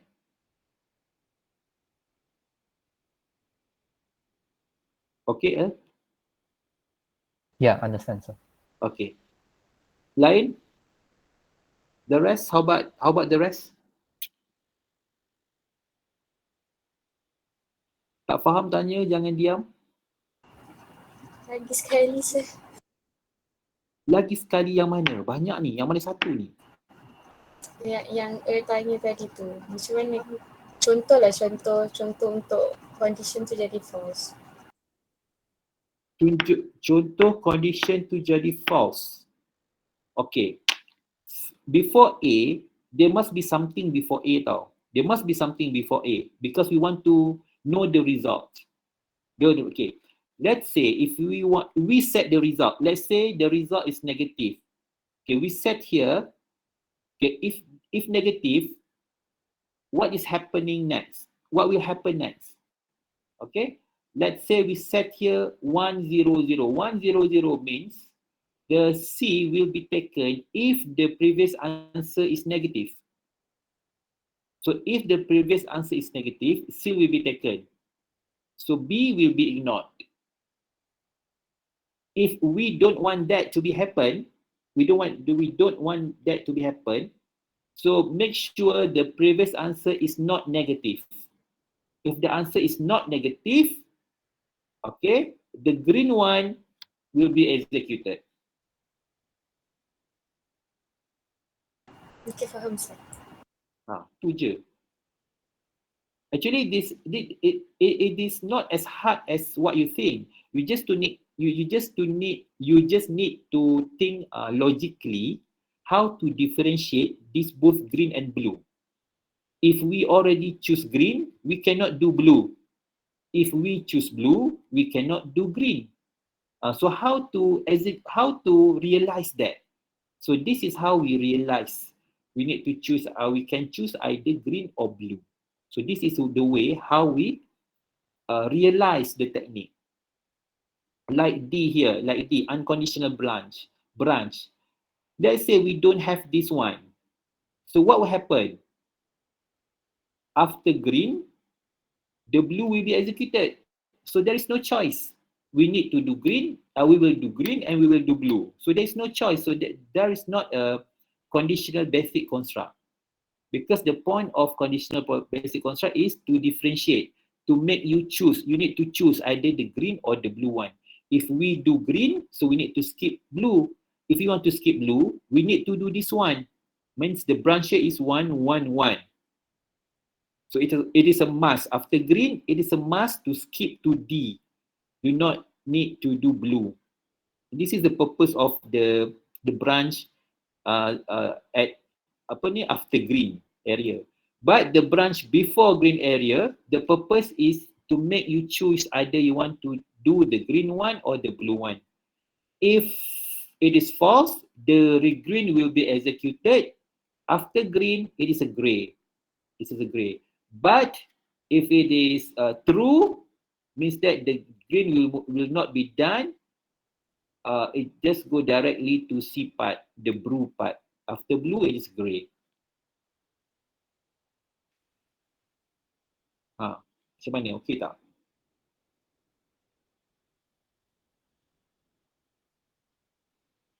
Azira? Azira pula. Anis? Okay, sir. Betul? Ya. Ding Ali, are you okay?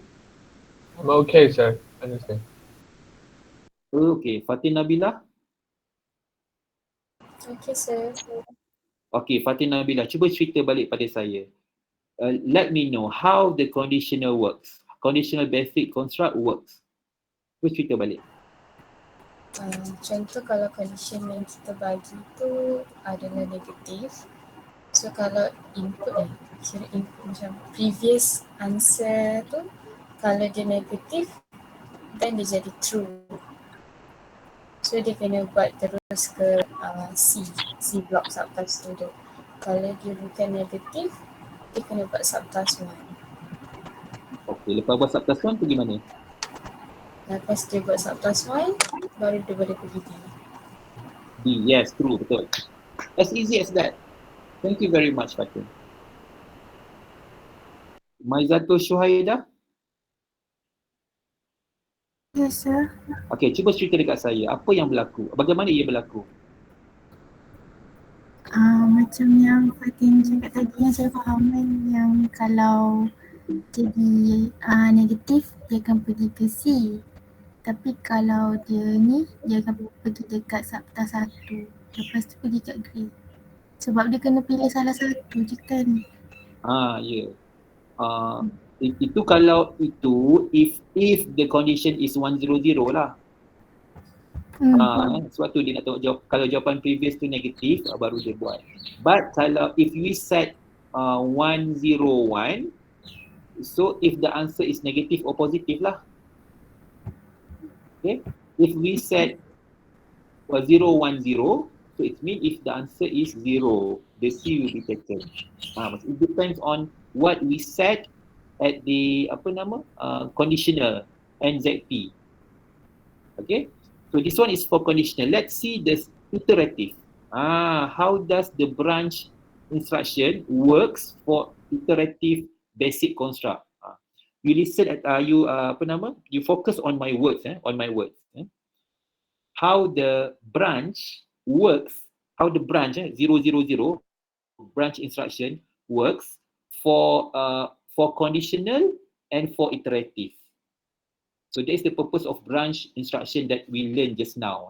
It differ with the operate instruction, data movement instruction. It's different.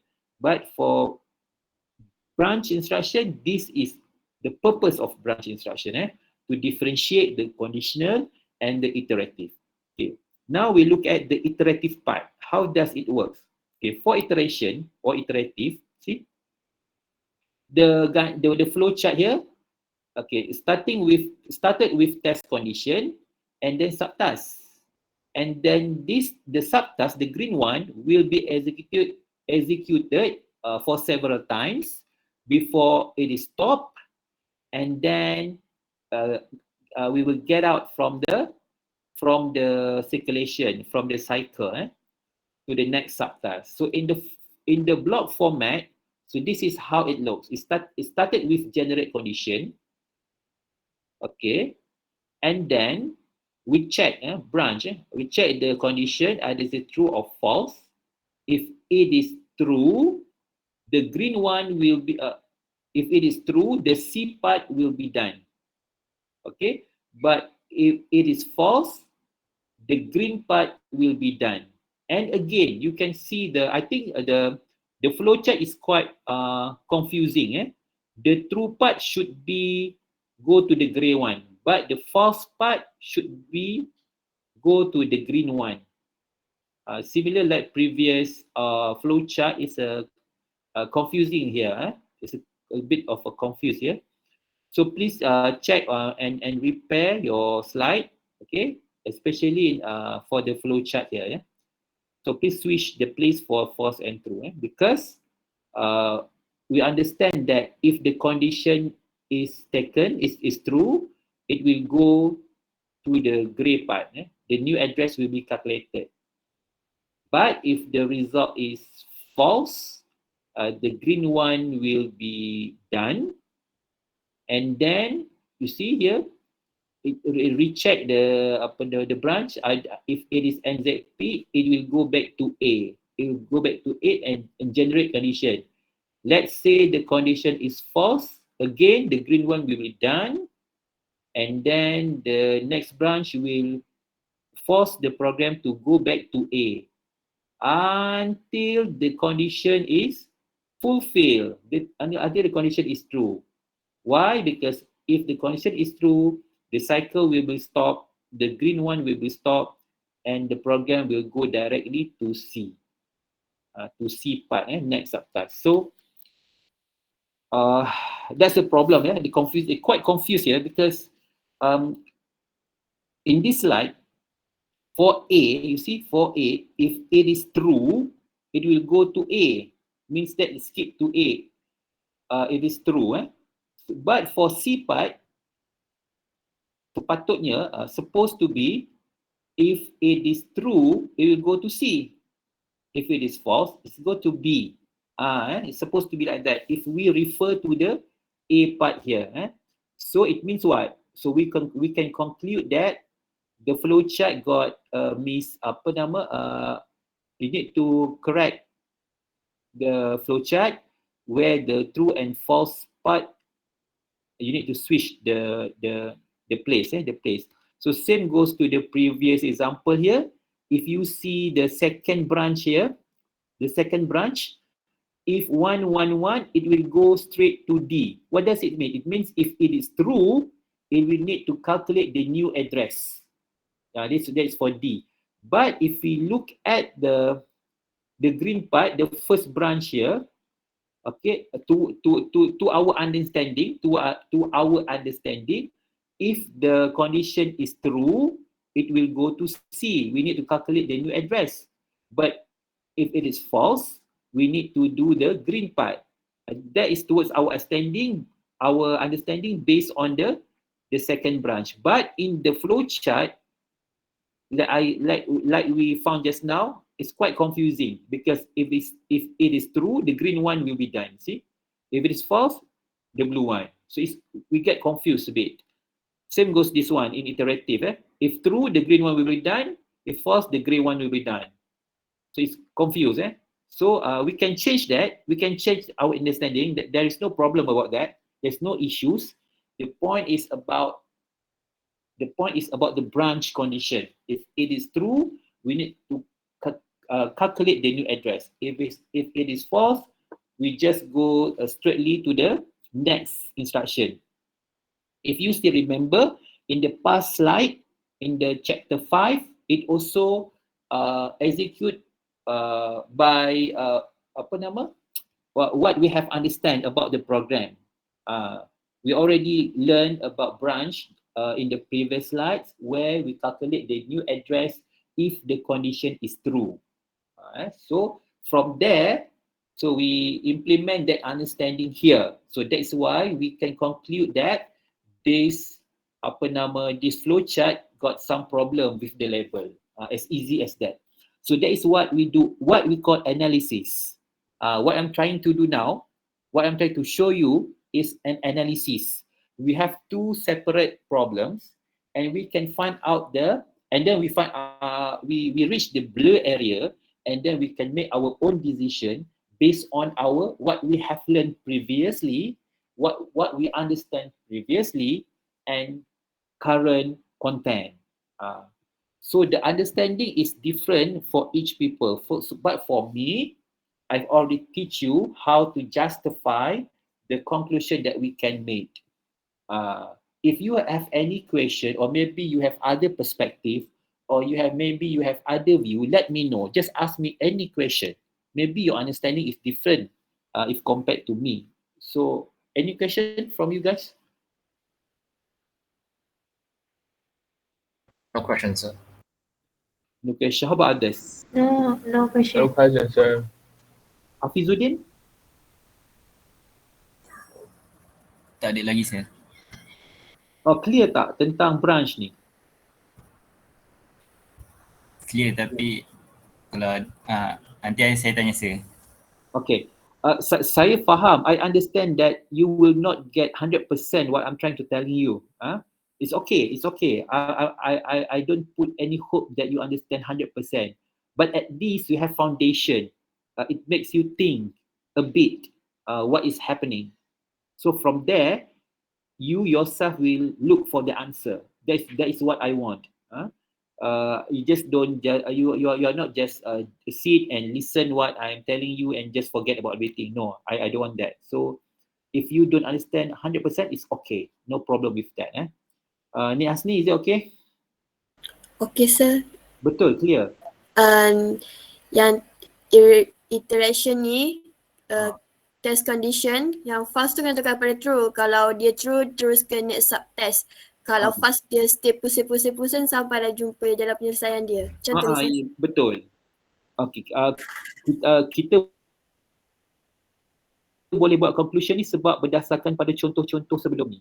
Sebab yang kita duk kira-kira alamat tadi dalam chapter ke-5 jelas menunjukkan apabila syarat dipenuhi, kita kena kira alamat baru yang offset 9 tadi, kan?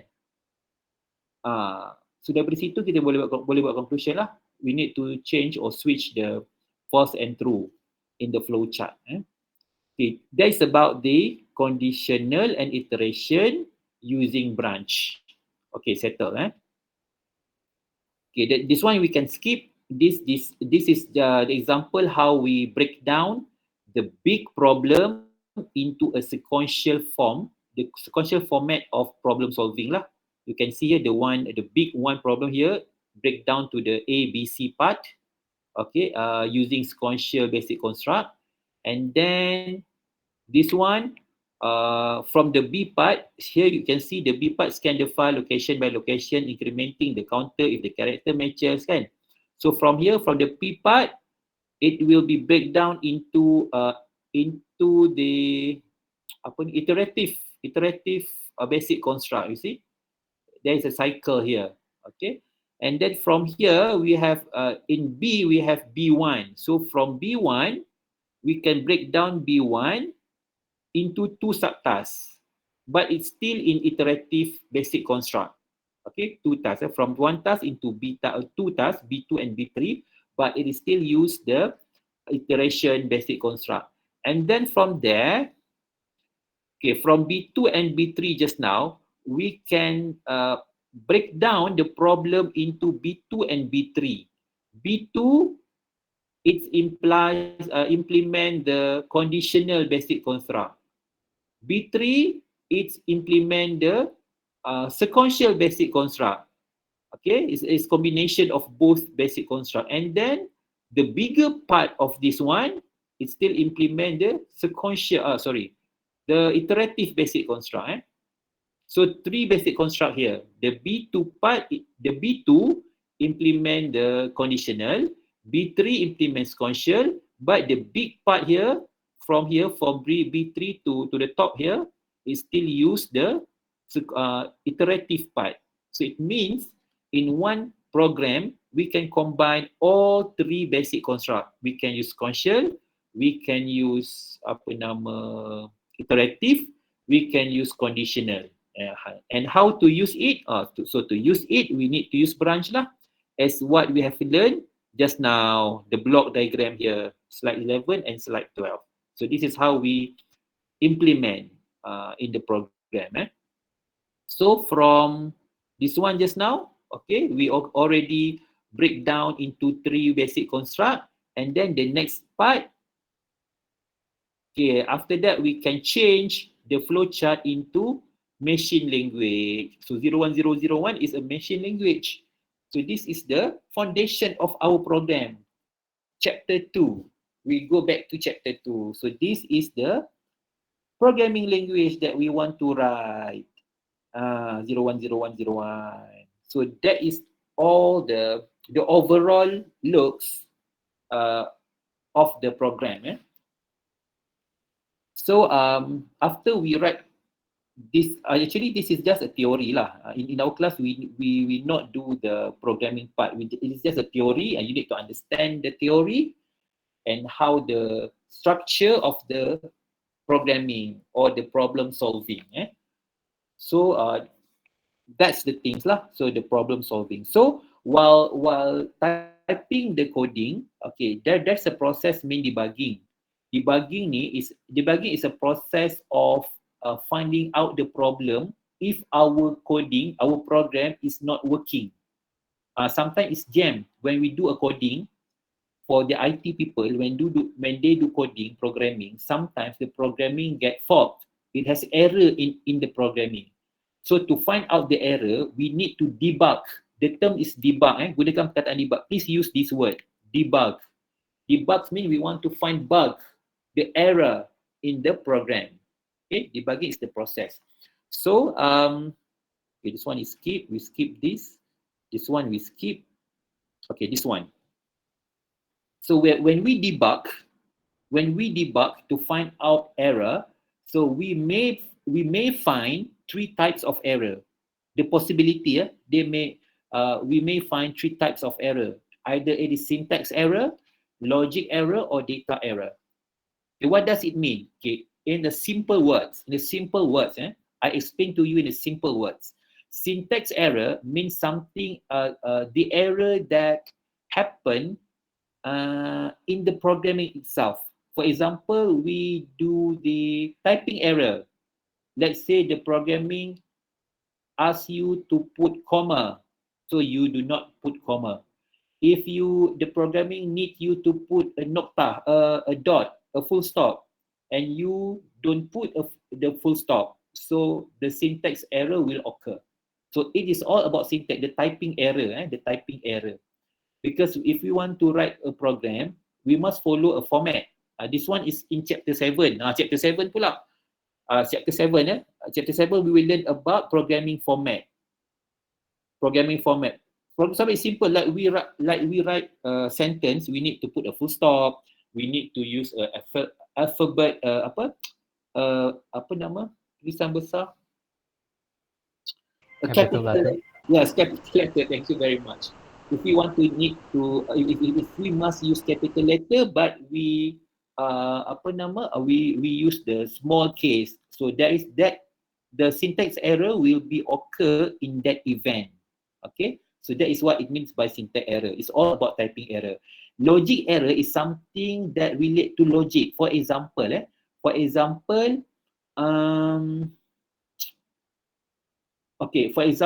if your result is if your result is 80 marks, so the grade is A. But on your transcript, your marks is 80, but the grade is C. The grade is C. So there is a logic error over there. So there is not logic. C. Okay, 80 must A, not C, for the grade. So there's a logic error there. So we need to repair the logic error because it's not logic. And then data error. Error is about human error. For example, the system asks you to key in your name, but you key in your IC number. IC is a digit, name is an alphabet. So there's a difference between the data types. So that is a data error.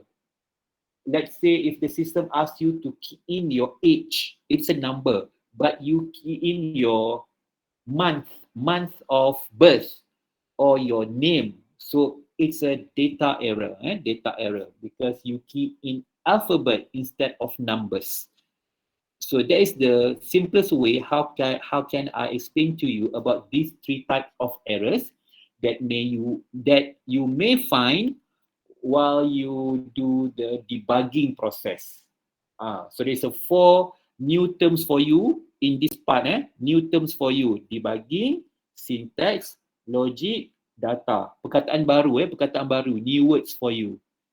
So debugging is a process to find out the error in the program, and the type of error that you may find is maybe in these 3 categories: either the syntax, logic, and data. And all of this error I have explained to you using a very simple word. So if you want to get more detail about the error, you can read this slide, slide 21. So this is type of error, very easy. And then, okay, to do the debugging process, okay, we need to trace the program, trace line by line, line by line, line by line. So there are three types of tracing the program while doing the debugging. See the word that I use? There are three types of tracing the program while you are doing the debugging process. I repeat, there are three types of tracing the program while you are doing the debugging process to find out the error just now, the three type of error just now. That is how we connect the dot. So what is that three tracing method? Okay, single stepping. Single stepping means we will check the instruction or program one instruction at one time, so one by one. So it's tedious but useful to help you verify each step of your program. For breakpoint, okay, breakpoint,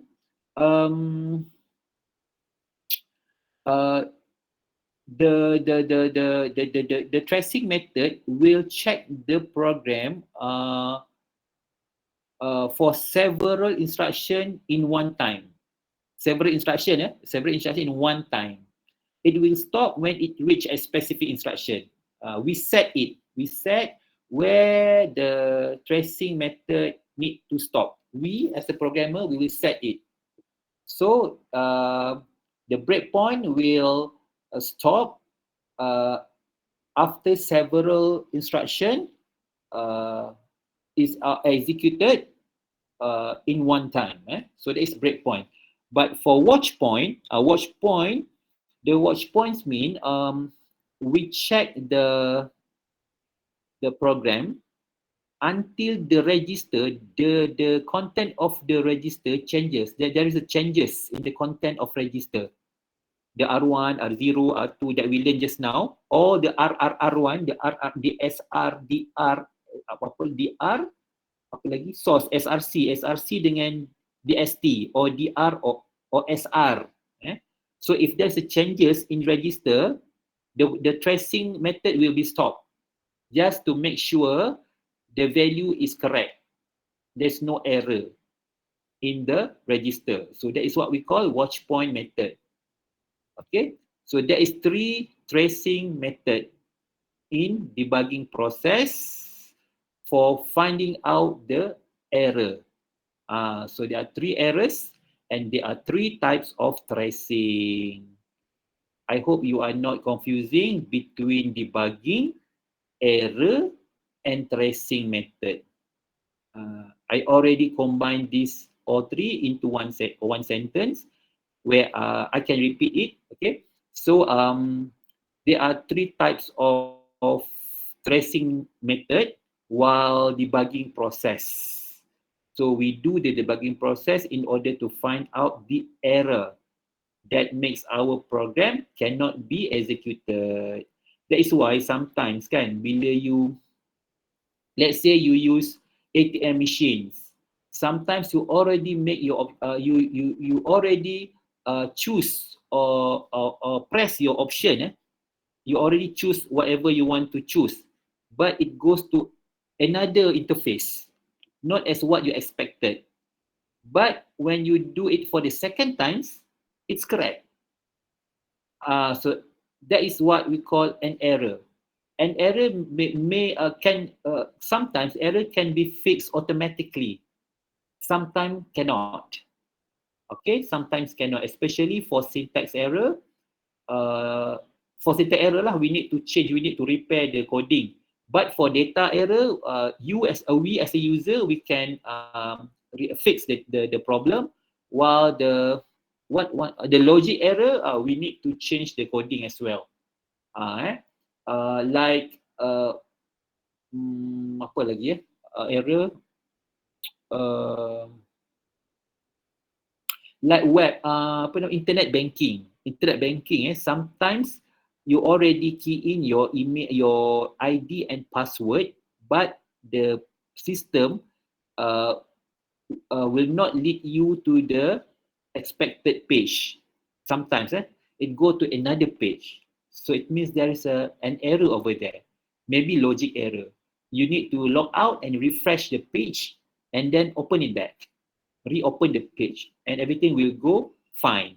So maybe there's some error over there, maybe error that involves server. There's a lot of application, means a lot of people access to the server, so the server sometimes corrupted lah kan. Macam it's similar like us. Sometimes we get dizzy with the problem, so we make a wrong decision. Same goes to the system. Sometimes the system also doing wrong things. So that is what we call error. So that is a theoretical part of chapter 6. Theoretical part. If you have any question, let me know, because after this, the rest of the slide is all about example tau. It's all about example. There are 4 examples here for chapter 6. So I will choose one of the example here to let you you know what is the example all about. I will choose one.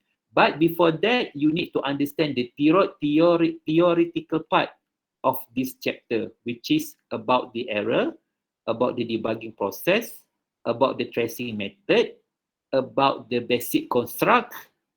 That's it. Itu je. Any questions?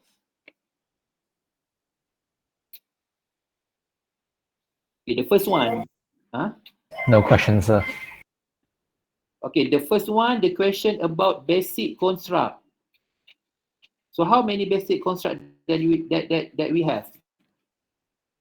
3. Okay, name it. Sequential, conditional, iteration. Iteration. Okay. So what is the main difference between these 3 basic constructs?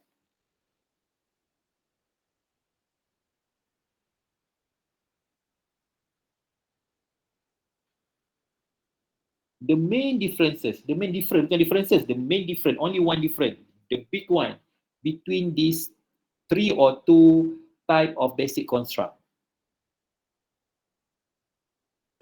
Sequential doesn't have condition, but iteration and conditional have condition. Yes, that is the answer that I want. Yes, good. The biggest difference between these all 3s is there only one? The apa tadi? Condition. Dia ada syarat. Dia ada condition. Condition. Dia ada test condition. It has test condition. Okay. Test condition. Okay. So, okay. To implement the test condition, what is the type of the instruction that we can use? Conditional. Okay. Listen carefully. If we want to, okay, the biggest difference of these 3 basic construct, as who told us just now, is test condition, where sequential has no test condition, but conditional and iterative has test condition. Okay, good. That's the answer. Okay, the next question is, what is the type of instruction or opcode that we can use to implement the test condition? Branch. Good. Branch. So we can use branch to implement conditional and iteration. This is in slide 11 and 12. Okay, next we break down the big task into subtasks using these 3 basic construct lah. Okay, next, after we already write the program, what is the next process? Debugging. So what is the purpose of debugging? Find error in the program. To find error in the program. How many types of error that we may find? 3 errors. What is it? Syntax error, logic error, and data error.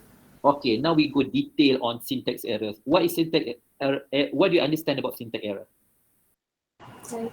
The error that from the programming itself.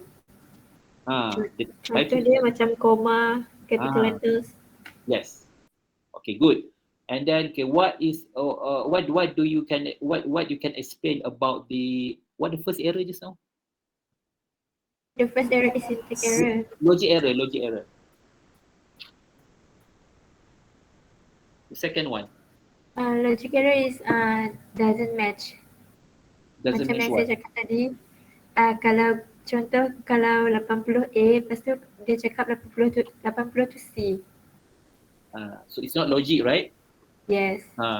The keyword is logic. If it's not logic, means it's logic error. It's up to you. You can define it on your own, Okay. And then what's the next one? The last one.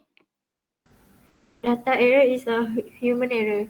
Okay, human error. So how to fix the error? Tracing. No, to fix the error, we need to key in the correct data lah. Okay. Kan? Correct data lah kan? Yes. Okay. So, while doing the debugging process, what is the method that we can use to check the code, the program?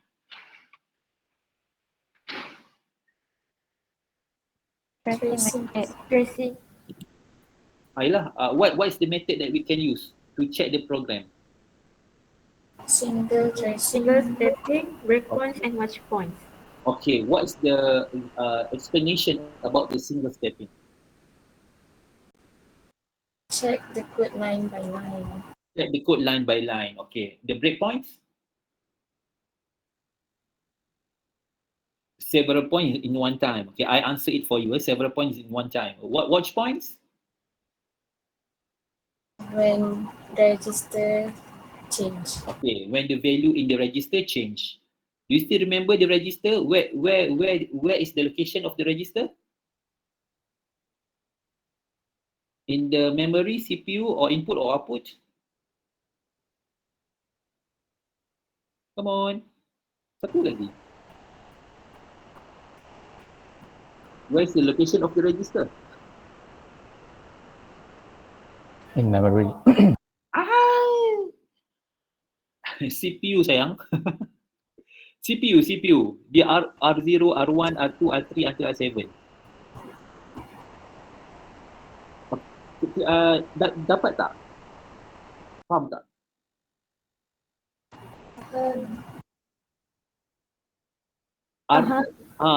Register ni, the register refers to the CPU, the temporary file in CPU. Look at the sentence. Tell the simulator to stop when a register or memory locations. So register here means CPU. The MDR and MAR in the location, we just name it as a memory location. As easy as that. MAR, MDR, even though it is register, we still call it as a memory location. But for the register here itself, is focused on the register in the CPU. Okay, get that? Yes, sir. Okay, yang lain dapat tak? Ding Ali, okay? Yes, sir. Yes, sir. Okay, it's so hard to explain. Never mind. So, okay, this part is quite challenging, but we need to proceed this part also. Okay, there are 4 examples. I will choose the first one because the first one is the simplest one to understand. Okay. They are very simple because we have only 5 instruction, 3200 until 3204. So only 5 instruction. And then the flow chart here shows us that the first step is to clear the register R2 and then add R4 to R2 and then decrement R5. So if R5 0, if yes, the program will be stopped because it's decrement of R5, right? So the R5 will decrease one by one until it will be 0. When the R5 is 0, the iteration will be stopped. But if the R5 is still not 0, the iteration is still going on. Going on. Okay, what is this code or programming all about? This program is supposed to multiply the 2 unsigned integers in R4 and R5. And the R4 and R5 value started with 10 and 5. The value is given here. R4 start with 5. R4 start with 10. R5 start with 3. So from this value, given value, we know that the iteration will be done how many times? 3 times. 3 times. Because R5 is 3. Okay, we know that. Okay, and then R4 started with 0, while R2, the value R2 is 0. R4 started with 10, while R2 start with 0. Why 0? Because in the flow chart, it tell us that clear R2. Clear R2 means R2 will be 0 lah. R2 will be 0. Okay, clear R2, add R4 to R2. So we know that R4 started with 10. So 10, the first round, 10 plus 0 is 10. The second round, of course, 10 plus 10. 10 plus 10. And then the second round, the third round, 10 plus 20. Because the value of R is always increased. Mula-mula, the first time is 0, the second time is 10, the third time is 20, and then for 30, 50, it will increase 10 by 10. Because the R4 value is 10. So every time the cycle is taken, the value of R2 will increase 10 by 10. Yang tu dapat tak? Do you understand that? Yes, sir. Yes, sir. Lajunya. How about Anis? Anis dapat tak? Faham? No. Yang mana tak faham? Sebenarnya tak dapat tangkap lah. Okey, siapa lagi yang tak dapat tangkap? Fatin? Dapat sir. Dapat. Siapa yang tak dapat tangkap, can you write something in the chat there? Atika tak dapat juga lagi. Eliana, ramai juga Okay. Saya ulang balik. I will repeat this and listen carefully. Okay. Okay. The justification why I choose this program because it is simple. Simple means it's only have 5 lines. It's very simple. And it started with 0101 and then we have 2001. Okay, of course 0001 is additional operation, it's easy. And then we have branch and then we have thread. It's very easy. So I know this because I refer to the ISA table. So you guys, maybe you are not familiar with it, but the first step that I did and you can follow me is by comparing this code, the opcode, to the ISA table. Just compare and make sure what is the instruction that we will going to be execute lah. Okay, that's the first one. And then the second one, we see the flow chart. The flow chart means tells us, okay, the first step is clear R2. So we have registered 2 and we need to clear it. Clear means 0. And then we need to add the value of R4 into R2. So what is the value of R4? The value of R4 is given here. Normally in the question, the first value will be given. The initialized value will be given. Don't worry. So what you need to do is to just trace what will happen to the value. That's it. Only that. So we can see here, add R4. The first value R4 is 10, isn't it? And then R2 is 0. So 10 plus 0 is 10.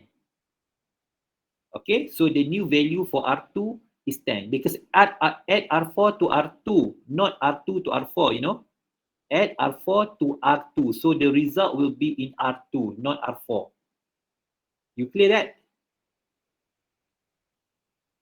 Yes. Yes, sir. Fatin?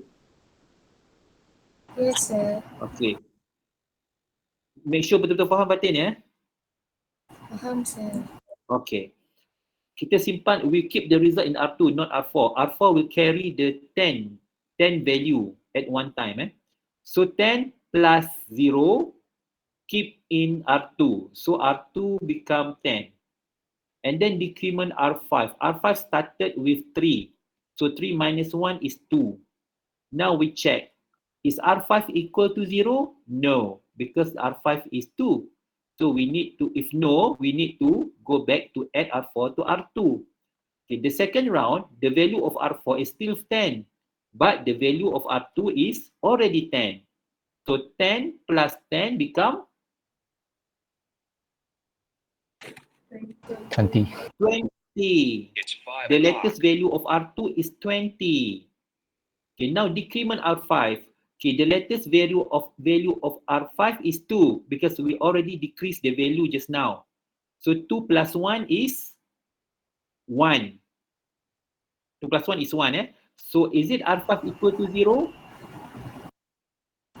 No. No. So we repeat again. Add 10 to 20.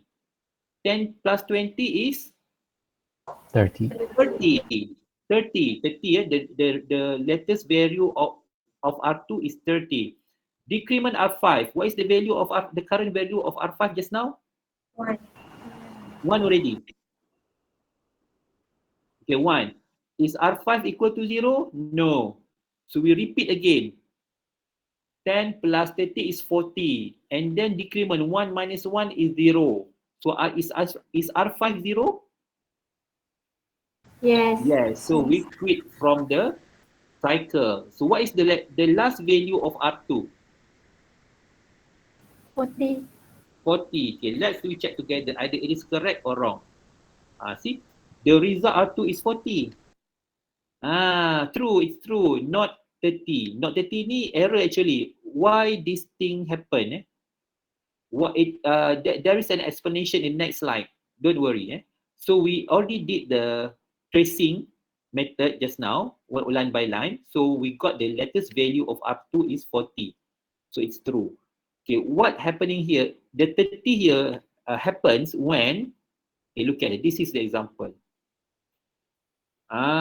This is the example. The problem happened because this. The branch at X3 203 should be based on Z only, not Z and P. So look at 3203. This one. See? ZP. So the cycle will be executed if the answer is 0. See, 0. So just now we stop, right? We stop when R5 reach 0. We stop, isn't it? But in this case, it is not stopped. In the coding, in the flowchart, the flowchart is okay. In the coding, the problem, the error in the coding, the error is in the coding, in the code. So means that this should be 001, not 011. If 011, what will be happen? Here, this one. See? Oh, wait. Okay, okay, 10 and 3. Okay, the value of R4 is 10. I hope that you can see the code here. Can you see the code here? Yes, sir. Okay, we need to combine both. Okay, I make it bigger. Okay, this one. This is the code. This is the... Alamak. Okay, this is the code. Okay, this is the tracing table. Tracing table is normal. If you want to check the value of the register, we need to create the tracing table. This is what we call tracing table. Okay. 3,200. Okay, there's no. Okay, we clear the R2 first, and then the value of R4 is 10, and then the value of R5 is 3. That's the first one, the first value. Okay, look at the opcode for 3,200, 0101. What is 0101? Sir. Sir, sorry sir, I have to left sebab actually saya ada kelas pukul 5. And then kelas tak ada tapi discussion group tu ada. Okay. So I have to left. Sorry sangat sir. Okay, tak apa, it's okay. Tak apa. Boleh tak kita stop petang ni pukul 5 dan kita buat kelas lain? Boleh, bila tu sir? Okay, saya cadangkan esok. Can we, Ding Ali, can we organize class tomorrow evening? Or morning? Can, sir.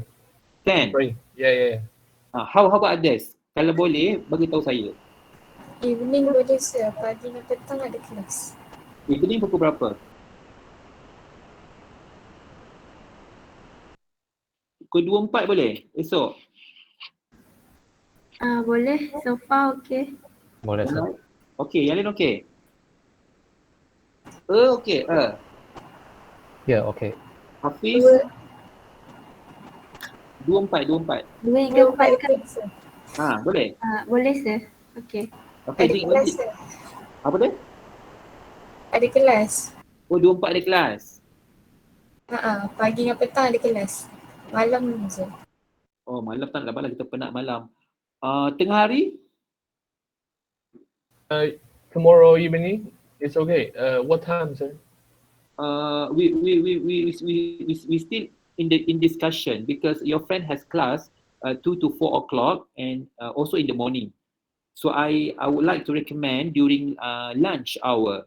So there is no answer yet. So is it okay lunch hour guys? 12, 1, 12 to 2 or 12 to 1? Yes sir. Boleh sir. Boleh sir. Boleh, sir. 10. So I cannot because I have appointment. Appointment pula. Appointment apa? I have to go to bank because I want to apply for the new card. So boleh tak pergi petang? Oh, appointment tu dah ada appointment Dah buat appointment? Yes sir. So macam mana? So everybody have their own task to do tomorrow. So what's the fixed time that we can meet together? I mean the majority of you. I'm free lunch hour sir. Free lunch hour. I'm also free for the lunch. Lunch hour, 12 to 1. The person who have appointment with bank, so what is your appointment time? The exact appointment time? 11:50 until I don't know sir. 11:50. 11:50. Oh. We cannot make a class. To those who have discussion just now, you just update your friend lah. You can leave the class now and then you just update your friend. Siapa tadi ada discussion tadi kan? Yes. Okay. But for the rest of the ni, please wait. We want to discuss about the tomorrow class. Okay, thank you sir. Okay, welcome. Nanti update dengan kawan-kawan Okay. So guys, so what's the perfect time that we can make our class? 11:50. I guess your apa nama your process or your things in the bank maybe take lot of time. It's very long time. What about Maybe someone can record the class. someone can record the class? Who want to record the class? Anyone? I can record sir. You can But when I check the notes, the screen will be black. I checked last time the recording. Oh, yelah, betul lah. But the voice is still appear, right? Yeah, voice appear. Okay, good. So okay, tomorrow we will execute our class on 12 o'clock until 1 or 1:30, can? Can sir. Can, sir. Can. The rest boleh Sir, Yeah. saya tak ada esok tapi saya ada, nanti saya tengok ni recording. Awak pergi mana esok? Sebab saya bertugas untuk preparation for PESCON. Opsi. Oh, kelas sejam je, boleh tak? Skip dulu preparation tu. Okay, insyaAllah boleh. Sebab kelas sejam setengah je, tak lama. Mungkin awak boleh pergi petang tu awak pergilah PESCON sampai bila-bila. Sebab saya kena pergi dekat pusat pelajar, bertugas kat sana. Pukul berapa? Daripada pagi sampai malam pun ada juga. Kalau macam tu, kalau dari pagi lagi bagus. Maknanya awak skip tengah hari. Maksudnya minta kebenaran, skip tengah hari sekejap dalam sejam setengah, kena attend kelas.